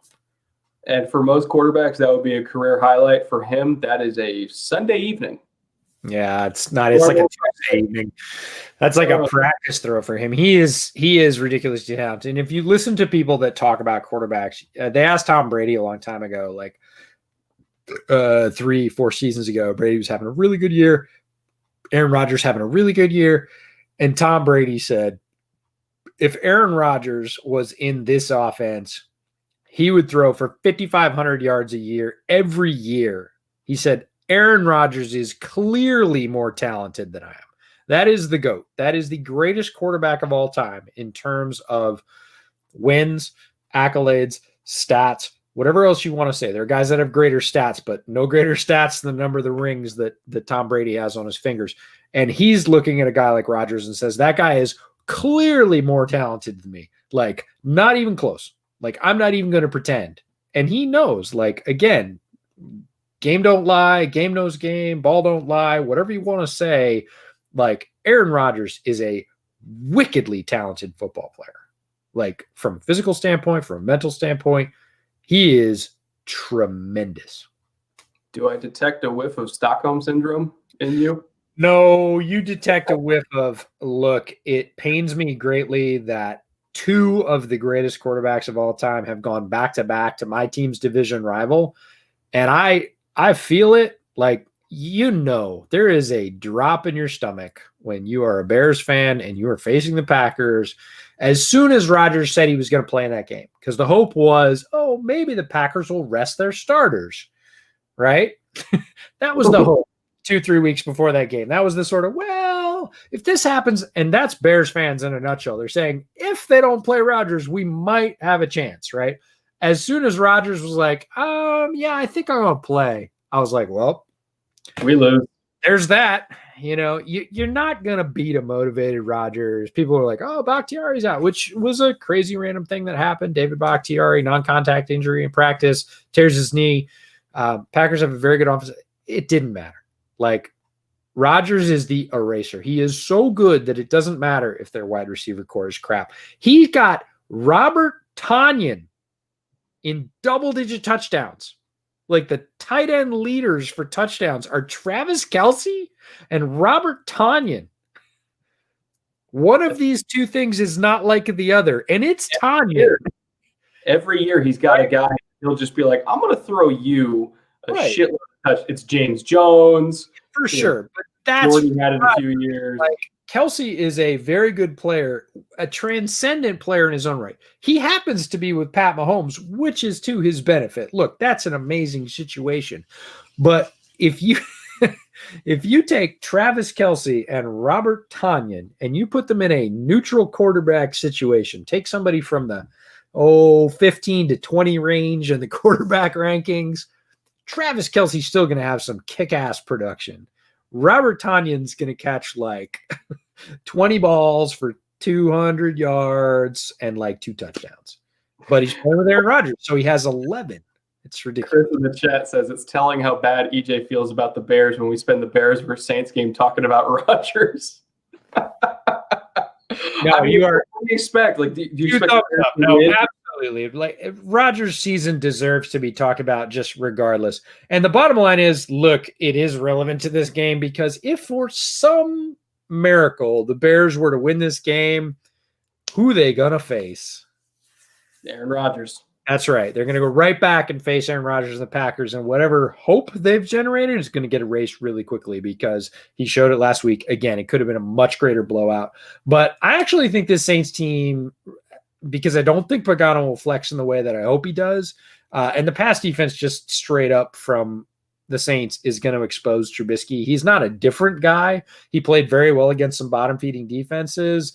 The offense has started to slide. The defense hasn't rebounded to previous levels. The Saints defense is playing at an extremely high level. I don't give the Bears a lot of chance in this game. No, I don't either. There's a few games this week that I think are going to be double digit. This is one of them.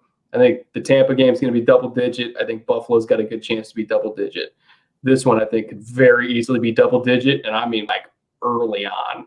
Like I don't have a whole lot of hope, but the one thing we haven't talked about is with Roquan out, what's Alvin Kamara's favorite route? The angle route? Yeah, Texas route, right? Yeah, Texas he's going to come out Danny on that all day. Roquan could possibly keep with him on most of those. Alvin would win his share. Roquan would win his share against Danny.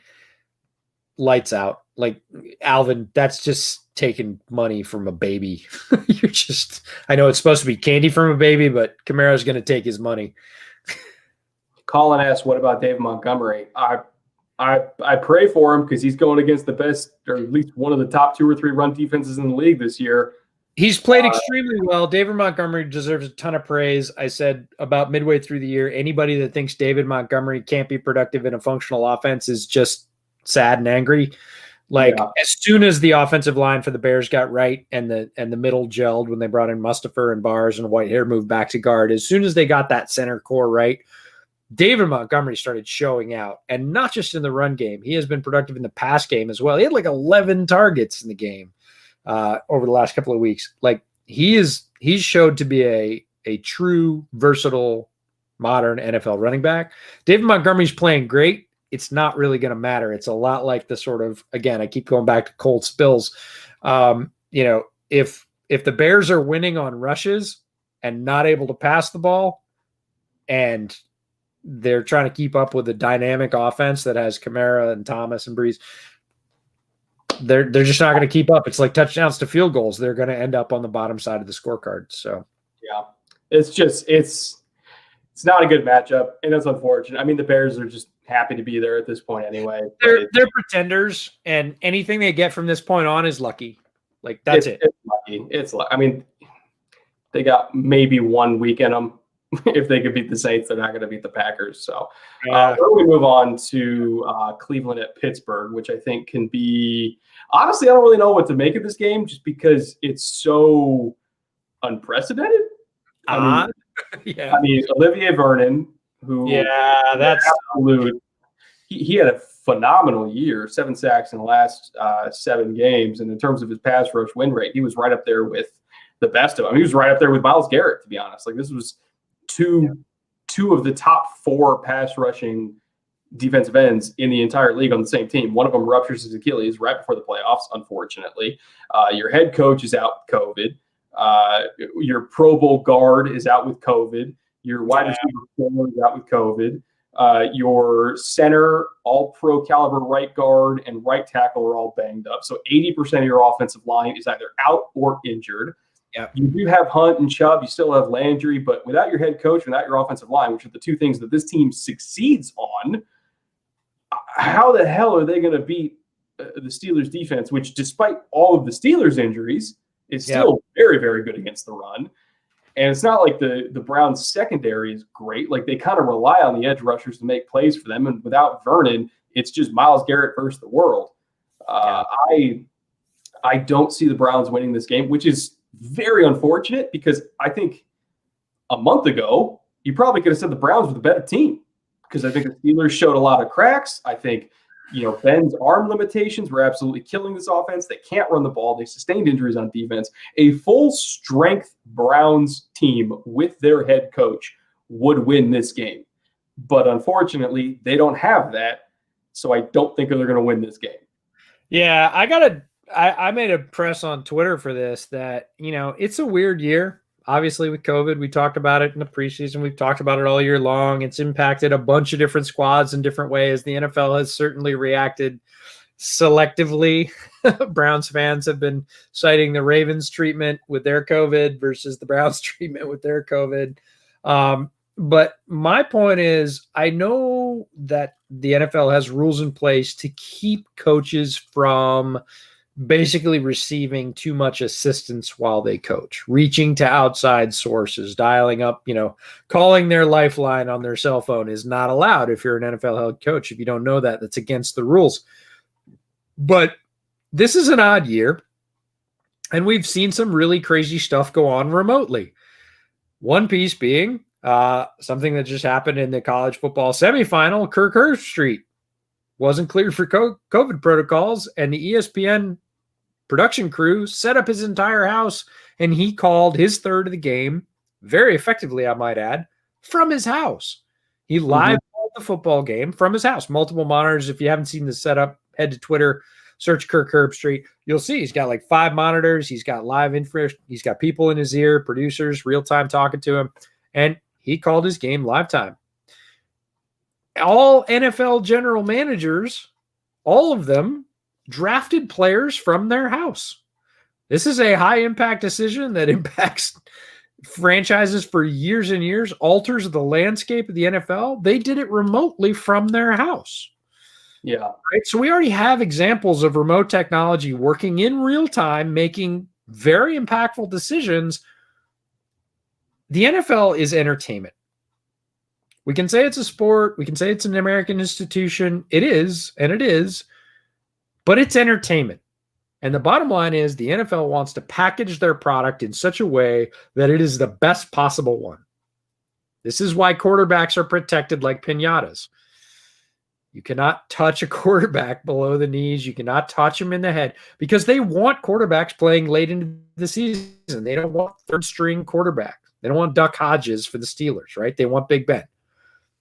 And why should it be any different with the coaches? Stefanski is the driving force. Nobody wants to see Alex Van Pelt call plays for the Browns when Stefanski got him here. Took all that talent that the team had assembled, finally gelled them together, and turned them into a threshing machine. Oh, but he got sick. By the way, he's fine. He doesn't have any symptoms. He's got to get through the protocol. I fully agree with that. You know, if you listen to this podcast, that Brett and I are absolute advocates for player health and safety first, especially in the pandemic, being smart, staying away from people, wearing your mask. So I'm not saying put him back on the sidelines. I'm saying set his house up with 5 monitors and let him call plays. Do you really think he's going to Google the Steelers pass rate? Like, I don't care how you do it. The NFL has more money than God. We can absolutely do this technically. It's been proven over and over again. And who doesn't want Kevin Stefanski calling plays for the Browns because he got him here? And he can. He's healthy. He doesn't have IVs in his arm. He's not coaching from his deathbed. Like, get him a remote setup and let him call plays for the Browns. Why wouldn't you want to do that? That's the best possible product. That's the common sense. And I have a very strong advocate in this case. Mina Kimes chimed in the day after I did and said, why not? Common sense should prevail. Stefanski should call plays. And Mina, who is a whole lot smarter than me, like me here, Mina here, it's the same thing. Everybody wants to see a Stefanski-led offense go against the Steelers. And I don't know why against it is the play clock, like we mentioned with McVay, it shuts off at 15 seconds. That's fine. He doesn't need to be the one relaying it to the huddle. At least just give him some input of hey, here's what I'm seeing, call this, and then, Van Pelt can relay it. And you can have him on the field have that 15-second cutoff just for the sake of, fairness or accuracy, whatever you want to say, but at least just give him a way to contribute to the team that he built, to the team that he got to the playoffs. Like, it's not impossible.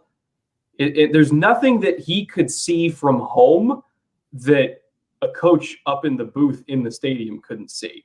Well, this is the thing is what is he going to be on PFF, scrolling through going, well, the analytics say I should. They already have all that shit. Who cares? And the bottom line is Stefanski has been the play caller. He is an offensive-minded head coach. He has been the play caller for this offense. He has lit the Browns up. And play callers have between 8 and 10 seconds in the heat of the moment to call the right play. This is the difference between game planning and offensive game plan overall, all the plays, not just the ones you're going to use. Scripting, which is the first 15 to 20 plays typically that are laid out on a sheet, and you're going to use a runner pass sort of in order, usually takes up, depending on the team, somewhere between the first half of the first quarter and all of the first quarter. Play calling from that point on, which is what I'm going to call true play calling, not the scripted stuff, not the overall game plan, not flavor. What's the play, coach? Play callers have between 8 and 10 seconds in an NFL game to pull the right lever. And it is art, not science. It is feel, it is heart, not head. It is, hey, that guy hasn't been picking up the run. This is going to push that guy. We've been setting it up with these 3 plays. I want this. Play calling is an art, and it doesn't have a lot to do with give me the full analytics, best probability. I know they don't want robots or androids coaching. I get that. Play calling is not that. Play calling is about, we've been hitting them over and over again, and that middle linebacker is not filling. We're going to get him with the tight end on the come. Got it, right? That is and there are guys that have that skill, and there are guys that don't.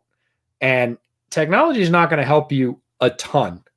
in 8 to 10 seconds. You got to know the playbook. You got to know your players, and you got to feel that flow of the game and see what's working and what's not.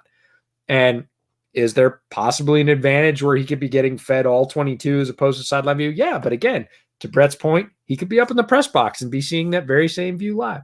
It's however you want to do it. There's no rule against that. There's just no rule. There's rules against outside aides, and they're worried that he could pull up, IBM's Watson and say, "What should I do here, Watson?" And Watson's always going to give him the correct play. We're not quite there yet. Again, it's not science, it's art. So I would love to see Stefanski calling plays. It's unfortunate circumstances just because Browns fans have waited for so long to get to the playoffs and to have the opportunity to beat the Steelers in the playoffs and have a team that is good enough to beat the Steelers in the playoffs. You know how cathartic that would be for Browns fans to beat the Steelers and knock a great division winning Steelers team out of the postseason in the first round? Like that would make up for everything that Hugh Jackson ever did to this city in one day. And to have it, Browns playoff drought was 17 seasons? Something like that. I think it was 17 seasons. You can correct me in chat if I'm wrong. I may well be. But for a team that is easily termed as long-suffering, again, against a division rival happens to line up in the playoffs, this is so much so Cleveland's march to what they've been trying to stack for so long. A team is incredibly talented because of all the high-end picks they've had. Andrew Berry comes in, Stefanski comes in, and they finally get it to gel.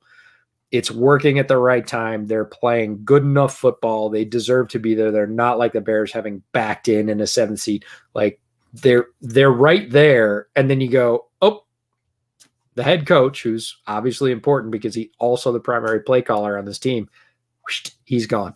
That just seems shorting Cleveland fans and, quite frankly, NFL fans of the best possible product. This would have been a great game. It would have been a fun. Even with Vernon hurt, this would have been a great game, and I feel robbed as a fan from a great game. Like the Steelers are favored by 6, and they should be. I would be surprised if they only won by 6. Like Mike Tomlin against Mike Pfeiffer? Like, really? Like, this is what we're doing? Like, with an 80% injured offensive line and your number one receiver being Jarvis Landry? Like, against that defense? Come on. Like, I get it. Ben's arm is shot, but he still has one of the best wide receiver cores in the league. His offensive line's pretty good at pass protection. Even if the Steelers score, 20 points against a pretty soft Browns defense, without Kevin Stefanski and with a banged-up offensive line, I don't know if the Browns can match that. And it just sucks. It sucks because I think we got robbed of one of the best, or at least potentially one of the best moments in Browns history. Because all things being equal, I think they would have won this game. All things being equal. I know the Steelers blew them out early in the year when they were fully healthy, but this is not the same Steelers team. No, and the Browns definitely took a while to hit their stride. We talked about other teams in this podcast that either, like the Seahawks defense, right? One unit of the Seahawks, they played like ass for the first half of the year. They were terrible. And now they're one of the top 10 defenses in the league, top 5, depending on certain stats, right? The one thing that we're not talking about here, which is the on any given Sunday thing, if Alex Van Pelt whips the shit out of the Steelers, the guy's a legend. He never buys a drink in Cleveland again. Like, ever. Like, I'm not saying it's going to happen, but if that happens, holy cow, will that city lay down to him? It ain't gonna. I didn't say it was gonna. I said if it does, that's going to be like the lights are going to go out. If Steelers lose, Randy Fichtner is going to get drawn and quartered in the streets of Pittsburgh.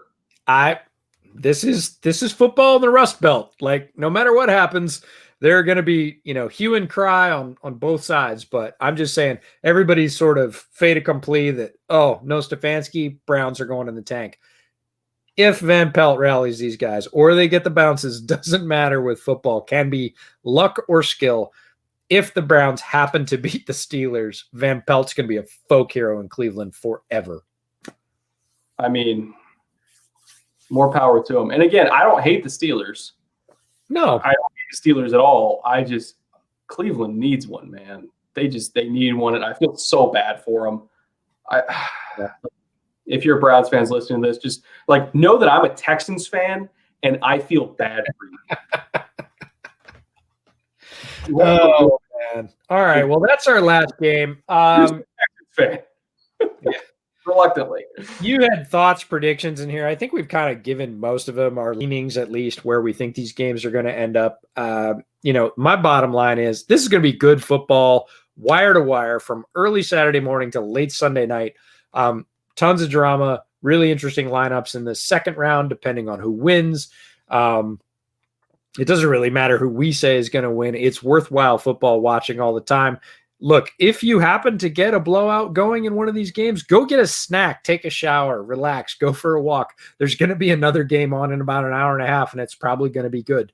So there's a couple of these that look like they're lopsided. Many of them are, I wouldn't say toss-ups, but are solidly good games from the outset. And it's just going to be a tremendous weekend of football. It will be painful as a Bears fan, but I'm just taking this as an extra week. Didn't expect to have it in the first place. I get to have it. A lot of other teams don't. Regardless if they get blown out or not, I'm going to watch the team play. I'm going to say what was good, what was bad, and then we'll move on to the postseason stuff. I'm going to move heavily into draft prep. I'm a little jealous because Brett took this week off film room and he's already started. He started to seed some of those draft. I know he's watching film and I'm just like, So I'm going to drop into it pretty heavily next week. We'll continue to talk about the playoffs, but we will have a show upcoming on the coach and GM carousel. Once again, the dust settles and everybody's in place. So that'll probably be post Super Bowl, actually, when everybody gets settled, staffs get in, and we can kind of rate those and say, I love this fit. A little question this. That'll be a better time to do that. But shifting into draft prep, really hard. Senior Bowl is at the end of the month down in Mobile. We won't be going, but I did take the week off work. So we are going to be putting up, and my guess is now that we've done this, live streams each day after practice. So it'll be Tuesday, Wednesday, and Thursday. We'll have live streams after practice. Somewhere between 30 and 60 minutes after practice ends, we'll come to you in a live stream, talk about what we saw, what we liked, who stood out. So look forward to that. Don't know if we'll do any coverage of the actual game itself because the game is game's not a great scouting tool. Let's just put it that way. But what do you got coming up for film rooms other than that? Oh, I have one plug before that. Just had a Bears Over Beers come out this morning. And if you guys like football, we got Robert Mays from the Athletic Football Podcast. If you're not listening to Robert, he's got 3 athletic football podcasts that come out every week. The first one is the X's and O's one with Mike Tice, kind of the week in review thing that we do.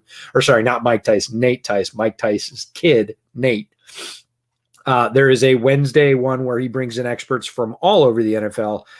Tremendous guest list. And then they have a Friday one with Lindsey Jones as well. Robert is, I would call him one of the preeminent analysts working in football right now. And that's not biased because he's a Bears fan. He is tremendous. He does great work. If you're not listening to the Athletic Football Podcast, you probably should be. Little plug for him. It is the number 2 sports podcast in all of podcasts. That's all sports anywhere. The Athletic Football Podcast is number 2. So Robert is absolutely killing it. He was gracious enough to come on Bears Over Beers this week with JB and I.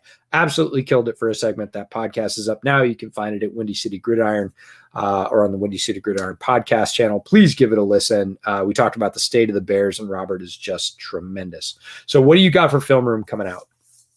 I'm trying to figure out what my topic is going to be for Film Room next week. I think it might be on the Bills offense versus that Colts defense, just because I think it's kind of interesting to talk about the changes the Colts defense have made schematically this year to being kind of more of a cover 3 base, and then how Josh Allen just absolutely rips single high defenses to shreds.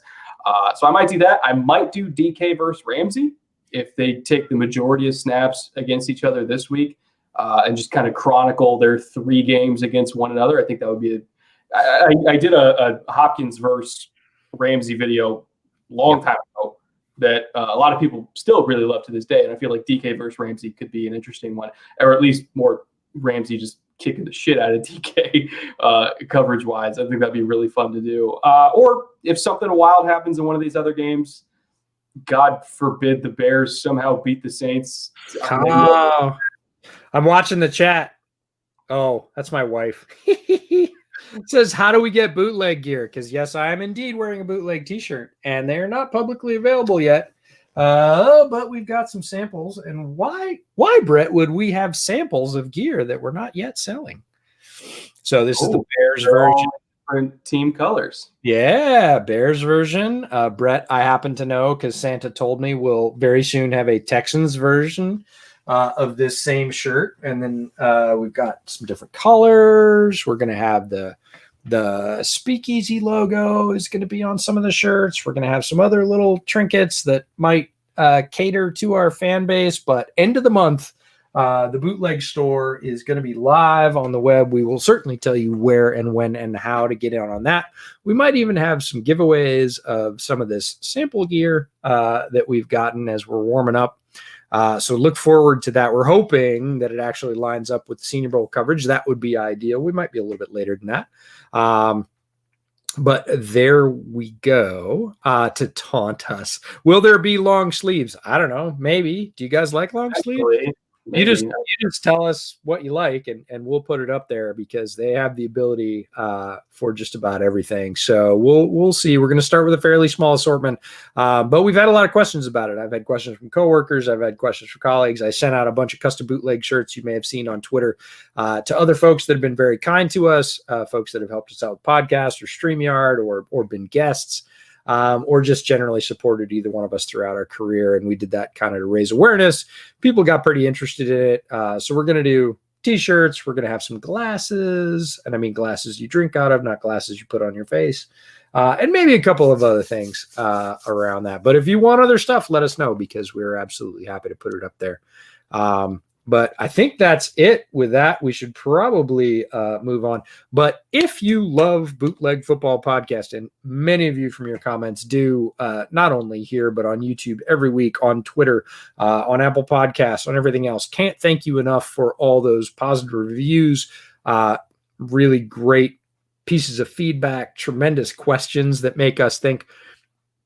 Make sure to tell your friends that it's the best football podcast out there and have them subscribe on YouTube specifically, even if they're going to listen on the podcast channels. Why that makes a difference. If we get up to 10,000 subscribers on YouTube, we get to do a bunch of custom stuff. We can name the channel the Bootleg Football Channel instead of whatever garbled gook we have to put up there now. Random consonants and numbers, yes. Absolutely. So even if they're not going to check it out on YouTube, have people subscribe. Again, it doesn't cost anything. Just go to the YouTube channel and hit subscribe. You'll get notifications when we do live streams like this because now we know how to make it public, don't we, Brett? Yeah, I'm not going to fuck that up again. Exactly. We learned it's me, but you know. We're going to have podcasts in this format. We're going to have live streams in this format for the Senior Bowl. We will continue to bring you beverages, football, and at least a few laughs. Legal disclaimer, no more than 3. Don't take more than your share. We got to save them for everybody. But couldn't be happier. This has been tremendous. Really enjoy everybody that showed up. I saw somebody earlier. Hello from Germany. If it's 8:05 on the West Coast in the U.S., it is GD early in Germany. So major props to all our European watchers, folks that stayed up last night, didn't catch the notice that we'd postponed it due to the events going on in the U.S. Capitol. All the fans from all over the world. We've got more than 100 countries that have listened to us. Can't thank you enough for everything you've done for us. Yeah, words cannot describe how ridiculous it still feels to me that watching football is my job. I never ever thought that. India's farther east than Germany. Holy crap. What is it like? Early morning? It's got to be like time for tea. Oh my God. No. Jeez, you people are nuts. You people are nuts and nuts for us, and we couldn't possibly thank you enough. There's no way. Yeah. It's incredibly humbling. I still wake up every day just pinching myself that this is reality, and we do it all for you guys, and you guys are the only reason we're able to do it. So again, thank you everybody for your support. Thank you for everything you've done for us as a show over the last year. We're coming up on a year of doing it. Thank you for everything you've done for me over the last 4 years. I'm about to hit 4 years myself of YouTube. This is It's been a wild fucking ride. It really has been. And I think each and every one of the 350 people watching live and the thousands more that will download and watch this later, you guys are everything to me. So again, thank you everybody. Thank you for listening. We'll be back next week with another live preview stream for the divisional round. Probably end up hitting 2 hours again because you know us. We'll end up doing that. But again, thank you for watching live, for watching later. And we will see you guys next week. Cheers. Later.